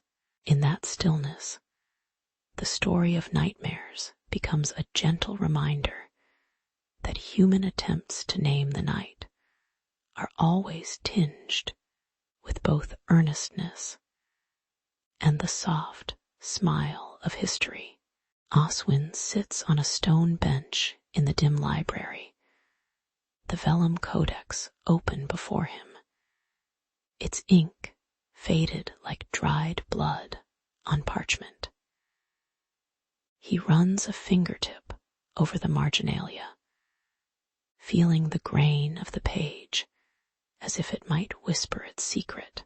The chapter he discovers is titled De Nocturnis Demonibus, a Latin treatise that links nightmares to an excess of black bile and wandering spirits. The candlelight flickers, casting soft shadows that hide the faces of any saints mentioned, leaving only the inked words visible. A distant courtyard wind rustles the shutters, and Oswin notes each line with the disciplined patience of a scribe. The infirmary across the cloister begins to fill with pale hands clutching pillows, each patient describing vivid dreams that feel like prophecies. Brother Aldrich, the apothecary, measures the patient's humors with a brass bowl, noting a darkening of the skin that suggests an overflow of melancholy fluid. Nurses shuffle bedsheets that rustle like dry leaves, their sighs echoing in the cold stone corridors. The surge is recorded in a ledger, the ink thin as the night, and the monks exchange uneasy glances while the chief physician whispers of ancient demons, yet the air remains cool, and the steady drip of a leech jar punctuates the growing unease. Oswin translates the passage that blames the night's terrors on malevolent demons. Yet the same manuscript also advises a regimen of bloodletting to rebalance the humors. A solution as ordinary as sharpening a scalpel. The irony settles like dust on the shelf. The monks prescribe a simple cut to the arm, while fearing unseen spirits that cannot be seen. A scribe chuckles softly as he copies the warning about nocturnal shadows into the margins, his pen moving with a rhythm that mimics a lullaby. The patients, meanwhile, sip warm broth that steams like morning mist, unaware that their dream-filled nights are being catalogued alongside herbal recipes. In the quiet of the ward, the contrast between measured science and whispered superstition feels both absurd and oddly comforting. The night deepens, and the candle guttering beneath Oswin's hand emits a steady amber glow that steadies his thoughts. He reads the final verses, noting the recommendation to sleep in a room scented with rosemary, a herb whose scent seems to linger like a softened breath on the stone. The infirmary quiets as the last patient drifts into a restless slumber, the soft creak of wooden beds easing into a hushed rhythm. Outside, the moon casts a pale wash over the cloister garden, the lavender bushes swaying gently in a temperature that feels neither cold nor warm. Oswin closes the codex with a gentle thud, his fingertips feeling the textured leather cover as if it were a reassuring palm. In the quiet dawn, Oswin reflects on the tangled threads of medicine and myth that have bound the monks for centuries. He recognizes that the fear of unseen forces is as human as the desire to chart the body's fluids, a balance that still tips in modern minds. The codex, now resting on a wooden table, bears the faint smell of ink and midnight oil, a reminder of how knowledge is preserved by patient hands. The monks resume their chores, their steps measured, their conversations soft, each movement a small testament to endurance. As the sun warms the stone floor, the story of nightmares becomes a gentle echo of our own imperfect attempts to understand the darkness within and without.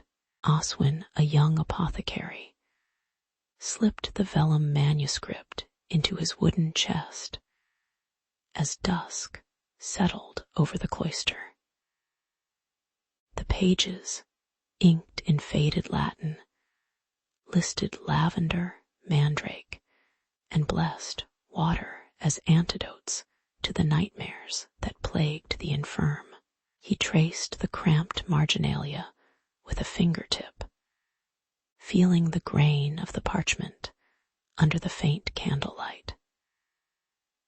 The abbot, hearing of the discovery, granted permission to test the remedies on the monk, who swore his sleep was haunted.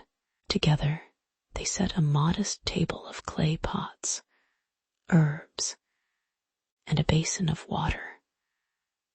preparing for a night that promised both cure and curiosity. As the night watch began, Oswin ground the mandrake roots, the scent sharp enough to sting his nostrils.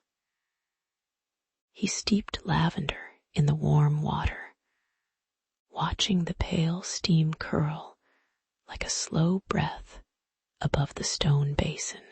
The abbot lit a single taper beside the recumbent monk, its wavering flame casting trembling shadows on the stone floor.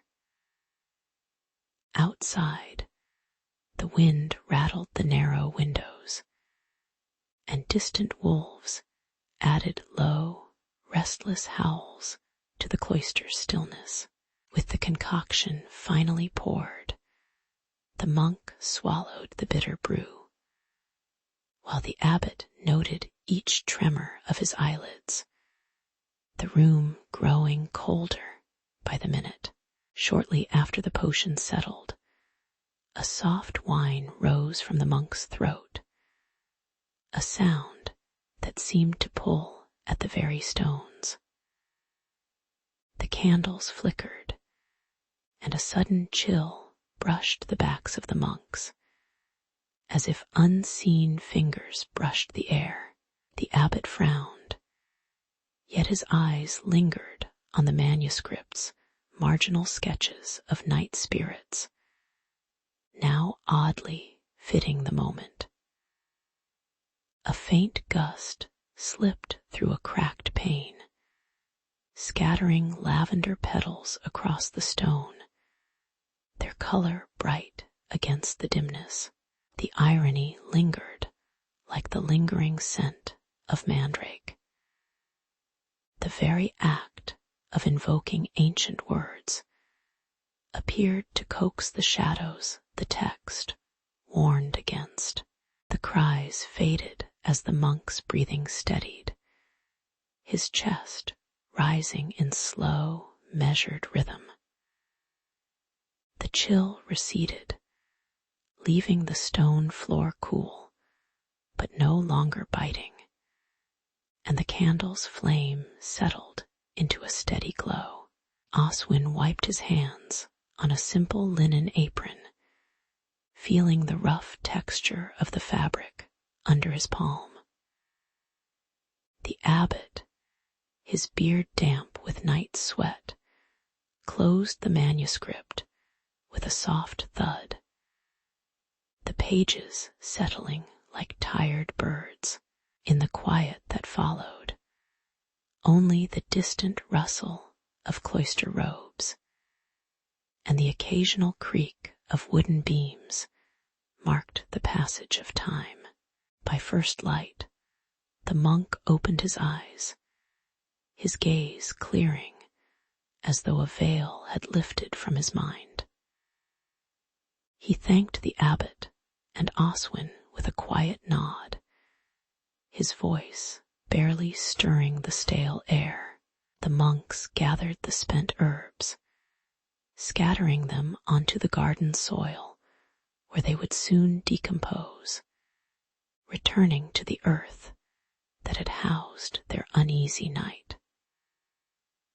Oswin filed the manuscript back into the chest, aware that the page's promise of cure was entwined with the humility of human frailty. As the sunrise painted the cloister walls in soft amber, the night's restless episode settled into another quiet chapter of history, a reminder that even careful hands cannot fully command the unseen. In the cool stone corridor of the Abbey of St. Aldrich, the monks move between candlelit cells and the infirmary, their steps muffled by the worn wool of the cloister floor. Brother Oswin carries a heavy vellum codex titled De Somnis Nocturnis **, its margins filled with herbal sketches and marginalia, about nightmares that drain the humors. The air carries the faint scent of herbs drying on the windowsill, rosemary and sage, exhaling a quiet sharpness. Outside, the sky hints at a forthcoming full lunar eclipse, a phenomenon recorded in the same manuscript as a time when shadows grow unusually bold. The monks, accustomed to the rhythm of prayer and labor, glance at the dimming light with a mixture of curiosity and the weary acceptance of nature's cycles. When the moon slips behind the earth's umbra, a sudden chill brushes the cloister walls, and the candle flames tremble as if caught in an unseen breath. Brother Matthias, whose nights have been haunted by a recurring vision of a dark silhouette, feels the weight of the eclipse settle upon his chest, a pressure like cold stone pressing against his ribs. His eyes, half closed in the dim, glimpse a towering shadow that seems to siphon the warmth from his fingertips. The sensation of life slipping like sand through a narrow aperture. The sound of distant bells is muffled, replaced by a low, resonant hum that vibrates the stone columns. In that moment, the manuscript's warnings about nocturnal phantoms feel starkly present. The air, thick with a palpable dread that lingers as the eclipse reaches its zenith. Oswin, clutching the codex and a small flask of his own elixir, a mixture of fermented honey, crushed lavender, and a dash of iron filings, steps forward with deliberate calm. His robes rustling softly against the cold floor, he whispers a prayer attributed to Saint Benedict.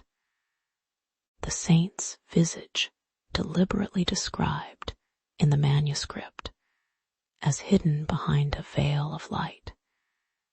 His features never fully seen. The elixir glints amber in the dwindling light as Oswin lifts it, letting a single sip touch his tongue.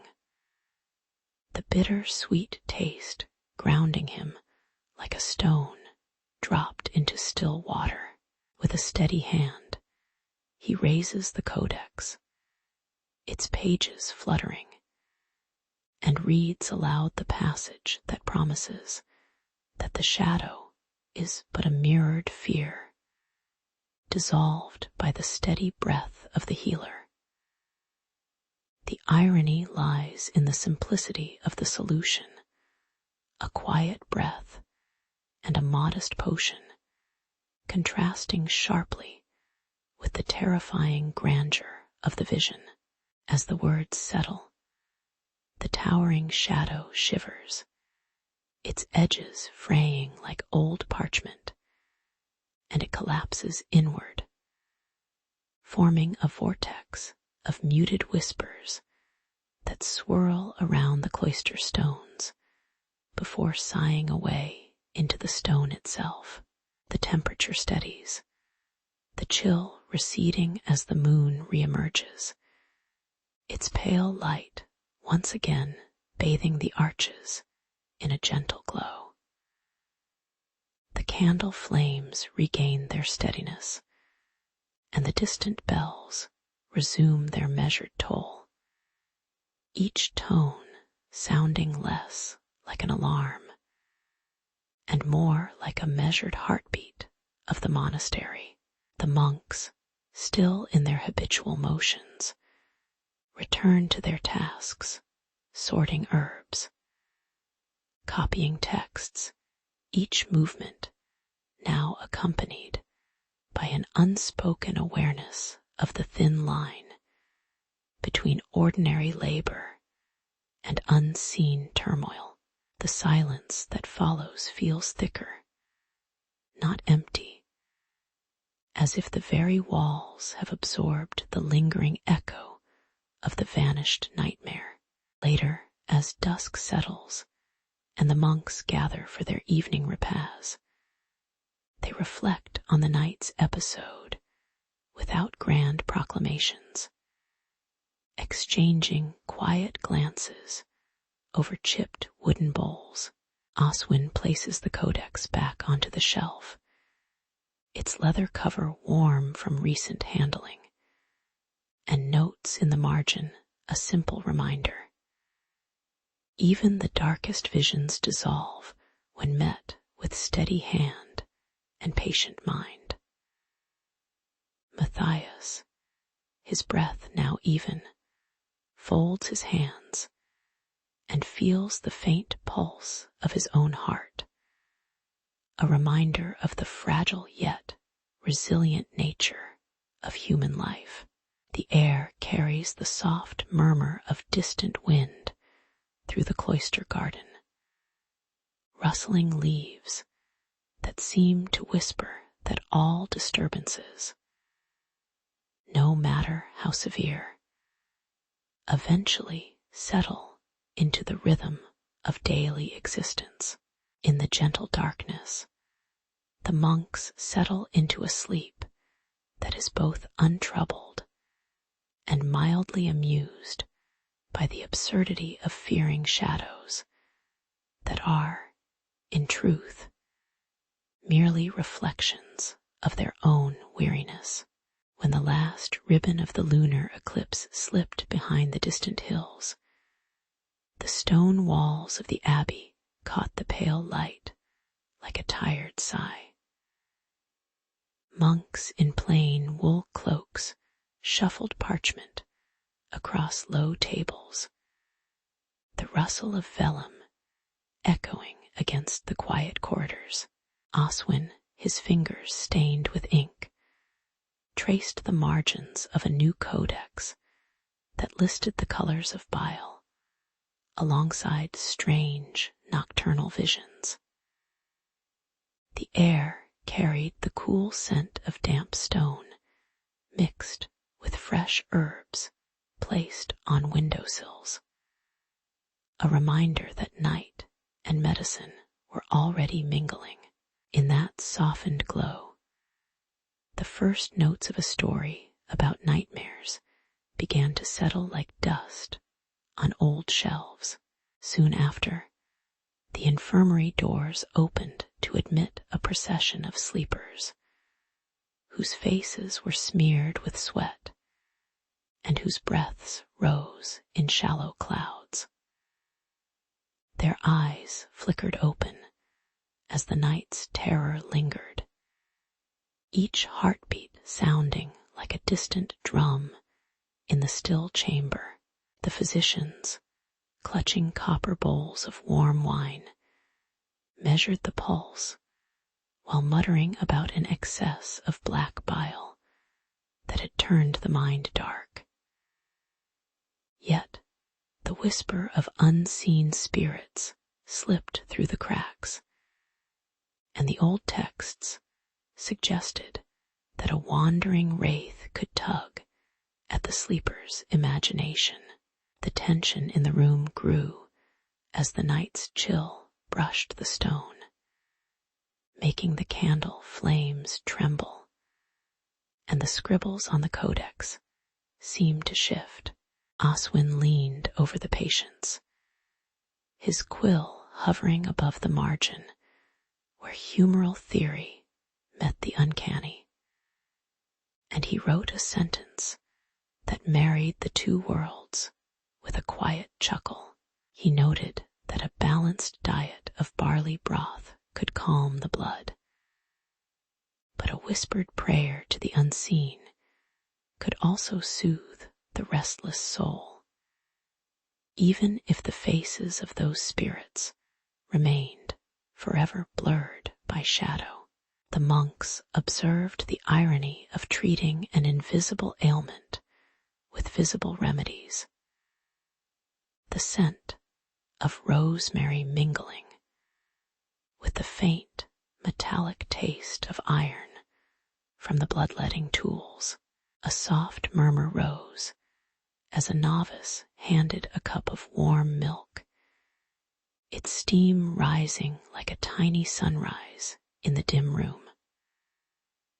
The codex thus became a bridge, a modest document that accepted both the tangible and the faintly mysterious without overt triumph.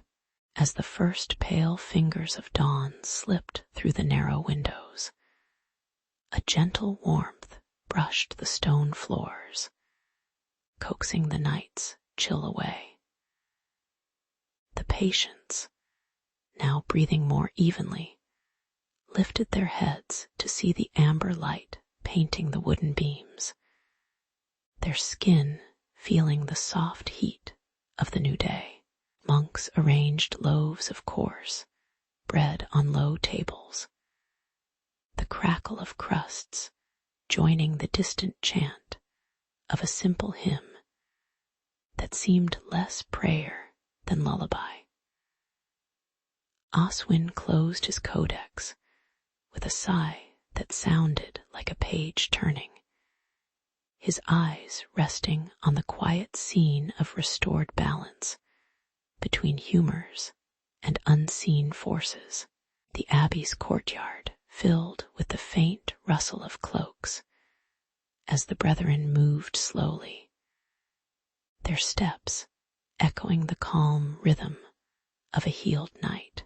Later, as the sun climbed higher and the shadows retreated, the monks gathered around a modest fire to discuss the night's work, their faces soft and slightly amused by the day's quiet miracle.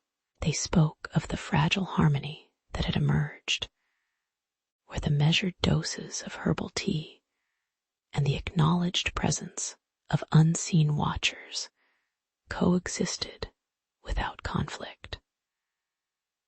Oswin's codex, now resting on a worn lectern, was praised not as a triumph of science nor mysticism, but as a gentle reminder that human attempts to understand sleep are always a little imperfect. The stone arches seemed to listen, their cool surfaces reflecting the mellow glow of the fire, while the faint scent of incense lingered like a memory of the night's dreams.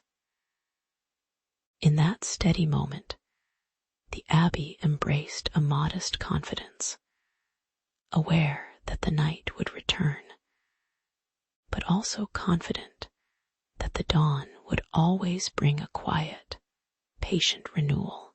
In the low-lying valley of Eldermore, the first light of dawn filtered through the thin thatch of the healer's cottage, casting a soft amber on Alaric's worn wooden table. He had spent his mornings grinding sage leaves and checking the pulse of the village's livestock, a routine as familiar as the river's murmur. One cold morning, a messenger arrived, breathless, speaking of strangers in the night who stole the peace of sleep.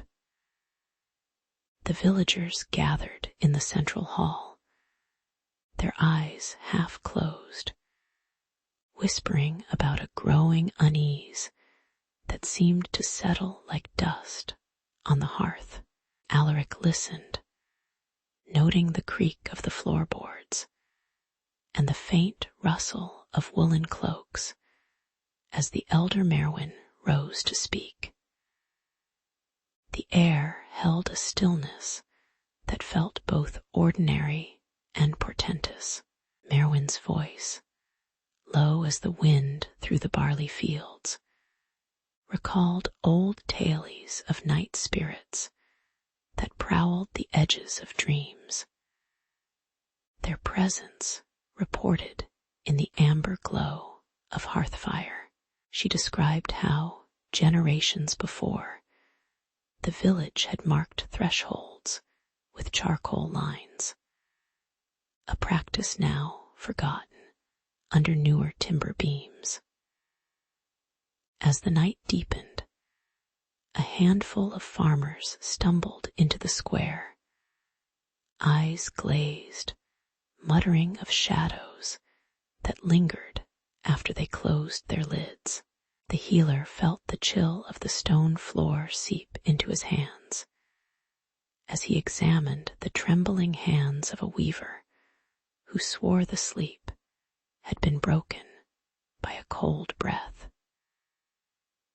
Tension rose like the slow swell of a tide, each breath in the hall measured, each glance cautious, while the distant owl's hoot punctuated the growing unease. It was ironic that the remedy the elder proposed was as simple as a circle of embers, the ember sigil, drawn with a soot-blackened stick by the light of a single candle. While the villagers whispered about demons, the youngest apprentices fidgeted with their looms, inadvertently sketching the same pattern into the fabric they wove. The ritual demanded only the steady breath of those present.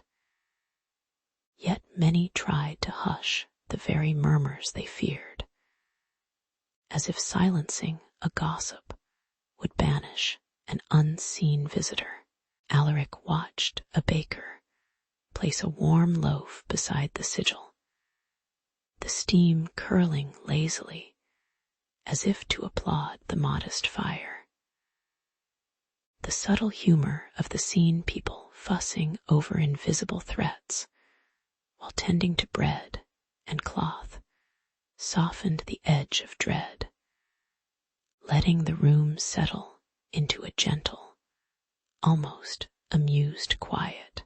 By the time the second watch had slipped into the night, the ember sigil glowed faintly, its orange halo casting a warm wash across the stone walls, and the villagers found their eyelids less restless. The elder's hands, stained with soot, rested on the charred circle, and a soft murmur of gratitude rose from the crowd like a sigh through the cracked window panes. Children curled against their mothers, the faint crackle of the fire mingling with the distant lowing of cattle, while Alaric felt the weight of the day lift from his shoulders. The night passed with only the occasional rustle of a sleeper shifting, no longer accompanied by the imagined shiver of unseen presences.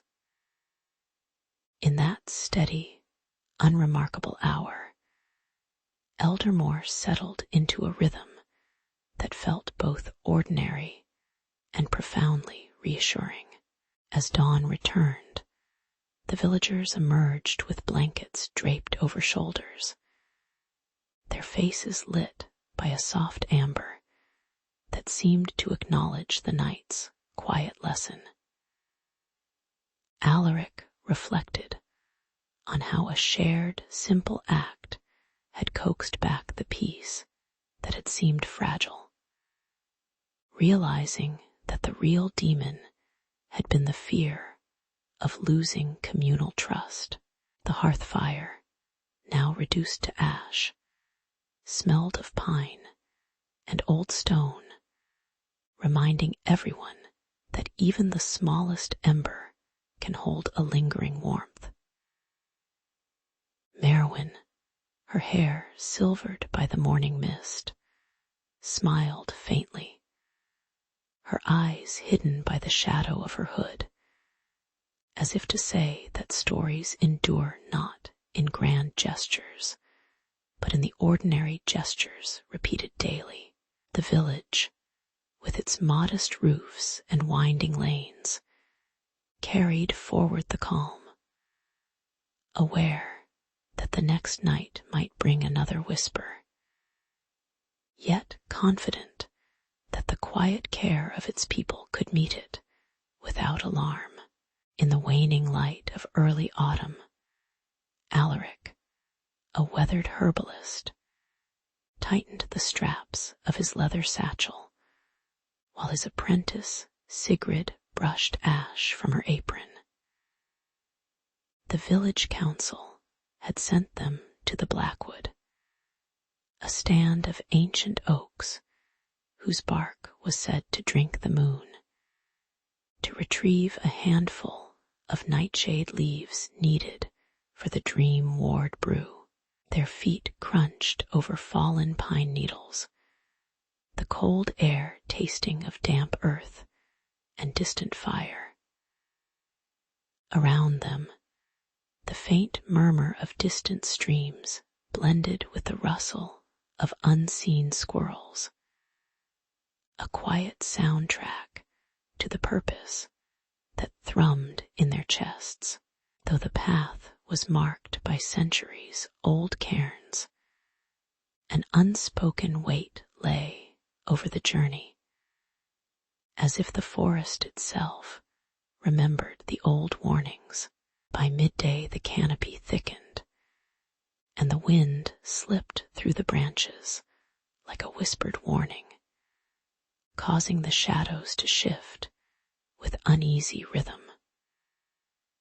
Soon a pack of gaunt wolves emerged, their fur matted, eyes amber, moving as a single, low, growling tide toward the pair. Alaric raised his hand, the wooden staff catching a sliver of sun, while Sigrid knelt, feeling the cold bite of the moss beneath her palms. As the wolves closed, a pale apparition, a wolf spirit formed of mist and sighs, materialized ahead, its eyes opaque, its presence testing the resolve of any who dared seek the nightshade. The spirit's low howl resonated like a distant bell, and the pair stood still, breath fogging, aware that retreat would leave the village vulnerable to the dream demons that prowled the night. After a tense pause, the spirit faded, leaving only the echo of its challenge and a few scattered feathers that fluttered to the forest floor. With the wolves receding, Alaric and Sigrid followed a faint trail of silver-leafed ferns, only to discover the nightshade hidden beneath a tangled bramble that seemed to grow deliberately out of reach. The leaves, glossy and dark as wet stone, lay at the base of a twisted birch, their scent sharp enough to prick the nostrils, yet oddly sweet, like old bread left in rain. As Sigrid reached for a cluster, a sudden drizzle began, turning the soil to slick mud that clung to her boots and made each step a minor struggle. The irony was not lost on them. The very herb meant to protect sleepers now required a dance with slippery earth and impatient insects that buzzed in lazy circles. Their hands finally brushed the foliage, and Alaric paused, noting the absurdity of hunting a bitter cure amidst such ordinary impediments.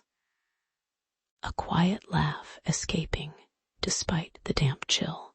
Back in the hearth-lit cottage, the nightshade was placed on a wooden board, its dark veins catching the flickering firelight like ink on parchment. Together they ground the leaves with a stone mortar, the gritty texture yielding a faint vapor that carried a faint, soothing aroma through the room.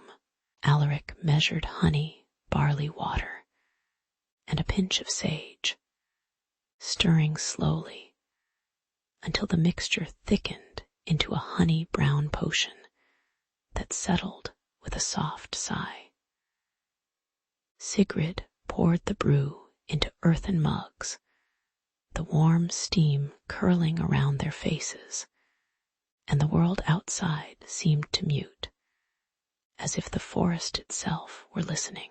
In the quiet that followed, the only sounds were the crackle of the fire and the distant hoot of an owl, a gentle reminder that the night's threats waited beyond the thin walls of their shelter.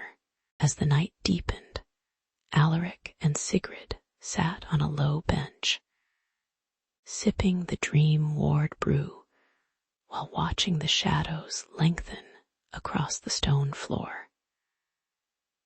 The potion's warmth spread through their limbs, and the earlier tension dissolved into a mellow awareness of their own imperfections, the small missteps that had shaped the journey. They reflected on the phantom wolf spirit, considering how fear often wears the guise of guardians, prompting humility in those who seek protection. The night's quiet held a gentle lesson that the act of gathering, of confronting the ordinary obstacles, can be as potent as any magical incantation against unseen demons. With a soft sigh, they rose, leaving the empty mugs behind, their steps echoing lightly, as if the very stones thanked them for the calm they had restored to the village's restless sleep. In the waning light of autumn, the stone cottages of Eldermore gathered a thin mist that clung to the cobblestones, as villagers slipped a worn kettle onto the communal fire. Hands that had turned wheat into dough now measured barley, and sage for the dream ward brew, stirring until a faint amber hue settled like sunrise in a cup. Women in woolen aprons lifted their voices, each note of the ancient midnight chorus weaving through the cold air, a layered hymn that had once bound restless shadows. The moon, a tired silver coin, rose to the village green, its glow catching the edge of the copper cauldron and making the broth steam like breath. In that measured rhythm, the night seemed to hold its pulse, waiting for the promise of protection to settle over sleeping children. As the chant reached its third verse, a sudden wind rattled the shutters, and low clouds gathered, rolling over the village like a gray tide. Rain began to patter on the thatch roofs, turning the earthy scent of the brew into a sharper, iron-tinged perfume that clung to the skin. The sigils drawn in chalk on the stone floor trembled under the splash of water, their lines blurring just enough for the first crack to appear. From the darkened edge of the field, an unseen presence slipped through the fissure, a demon named Morvath, who had lingered in forgotten nightmares. Its cold breath brushed the children's blankets, stirring a whisper of dread that seemed to echo louder than the storm itself. Even as the villagers raised their heads, the chorus faltering. A strange irony settled over the scene. The very chant meant to bind the demon now sounded like a lullaby to it, coaxing Morvath to linger rather than flee. A few of the younger men, still damp from the rain, slipped a spoon of the brew into their mouths, hoping the bitter taste would fortify their resolve. Yet the liquid only made their tongues numb, as if reminding them of the futility of force. The storm's rhythm matched the uneven breathing of the children, and the demon, perhaps bemused, seemed to pause, its shadow hovering just beyond the candlelight. In a moment of accidental choreography, a child's blanket was lifted by the wind, revealing the faint outline of a hand that had once been painted with harmless chalk. The villagers, caught between fear and the absurdity of the moment, exchanged glances that held both alarm and a weary smile, as if the night itself were teasing them. When the rain finally eased, the fire crackled louder, sending sparks that illuminated the damp stones and the freshly redrawn sigils, now reinforced with extra lines of ash and salt. The chorus resumed, this time slower, each voice deliberately soft, allowing the brew to settle into a thick, fragrant glaze that coated the kettle's rim. Morvath's presence waned, retreating into the corners of the night where the wind no longer whispered, as if the careful cadence of the hymn had gently coaxed it back to whatever realm lay beyond the village's sight. The children, still asleep, shifted slightly, their breaths deepening, a subtle indication that the danger had passed without overt clash.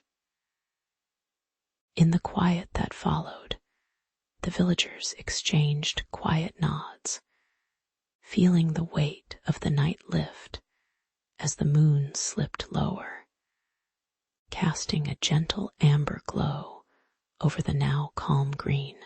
By dawn, the streets of Eldermoor bore the soft imprint of the night's events. Damp footprints leading to the communal hearth, a half-finished pot of brew cooling beside the stone bench, and faint chalk dust glimmering on the walls like a silent testament. The villagers, rubbing sleep from their eyes, moved with a measured patience, recalling the lesson that ritual without humility could invite the very chaos it sought to deny. The memory of Morvath lingered, not as a terror, but as a quiet reminder that human attempts to control the unseen are always half-made, reliant on collective care more than sheer will.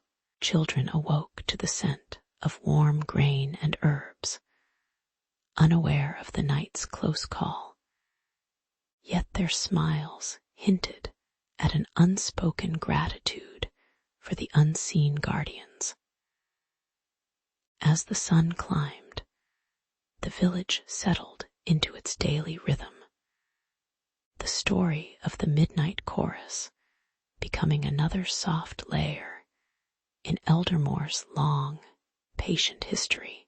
In the dim hush of early autumn, Alaric walked the cobbled lane toward the communal hall, the ember sigil tucked beneath his coat like a softened stone. The air carried the scent of damp straw and distant river, while the villagers, farmers, weavers, an elderly scribe murmured low prayers that seemed more habit than hope. Their faces, lit only by the amber glow of hearths, remained indistinct, as if the night itself blurred any sharpness. Alaric brushed his fingertips over the cold metal, feeling the faint tremor of a dream that lingered beyond waking.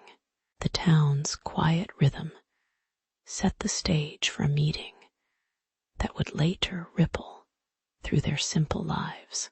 When the moon rose high and the wind turned cool, Alaric entered the shared dream realm, a space that felt like a veil of mist over a familiar field. Morvath, a shadow that moved with the weight of centuries, hovered just beyond the edge of sight, its outline blurred like a candle's flame behind glass. Alaric raised the ember sigil, its embered center pulsing in cadence with his breath, while the dream-ward brew steamed in his cupped palms, releasing a faint rosemary aroma. The clash began with a muted clang, the sound traveling like a distant bell, each strike sending ripples through the thin veil that separated night from day. The villagers, still gathered in the hall, heard a soft rustle of chanting rise, their voices trembling like a loom in idle motion. As the chant grew louder, the villagers' words intertwined, forming a luminous barrier that shimmered like thin frost on a windowpane, its light wavering but steadfast.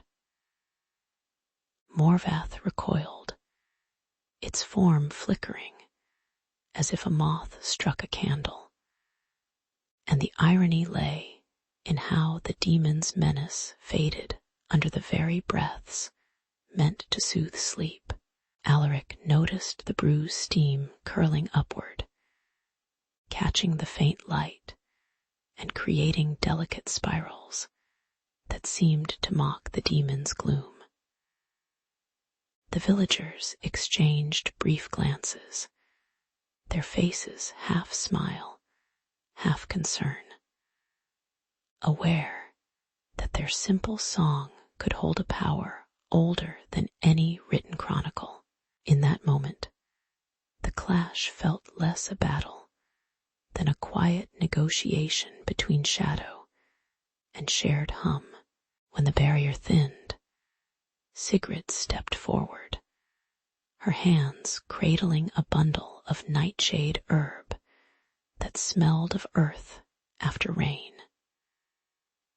She crushed the leaves into the brew, the mixture darkening to a deep amber, and whispered a single word that rose like a sigh over the hearth. The resulting flame burst forth, not with heat, but with a gentle, blessed warmth that enveloped Morvath, sealing the demon within a crystal that glowed faintly like sunrise through glass. The villagers felt a soft pressure on their shoulders, as if the night itself released a sigh of relief, and the ember sigil dimmed to a steady glow. The hall settled into a hushed stillness, the chants fading into the rhythm of a night wind rattling loose shutters. In the dim light of the following morning, the townspeople moved slowly, their steps measured, as if each footfall echoed the night's quiet resolution. Alaric placed the ember sigil back into his coat, its surface cool to the touch, a reminder of the fragile line between dreaming and waking. Children, their eyes still half closed, watched the crystal of blessed fire rest upon the mantel, its light a modest beacon against the wall.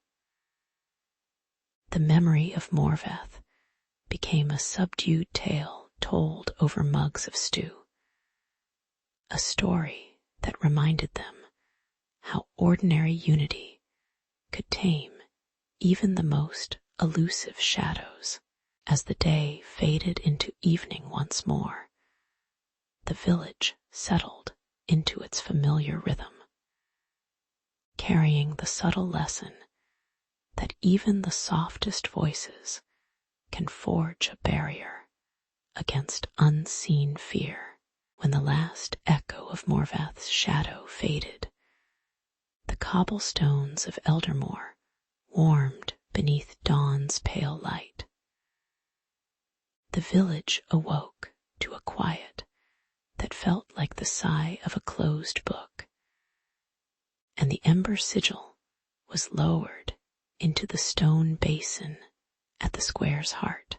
Children traced its ember glow with fingertips, feeling a gentle heat against their palms. Women hung freshly woven cloths over shutters, their rustle echoing the steady pulse of the sigil. The air carried a faint scent of damp earth, as if the ground itself remembered the night's terror, and now breathed relief. Yet the calm held a thin edge. The villagers still paused at the creak of a door, ears tuned to the rustle of wind through the thatch. Alaric observed the trembling of hands that once clutched talismans, now tracing the cool iron of the sigil instead.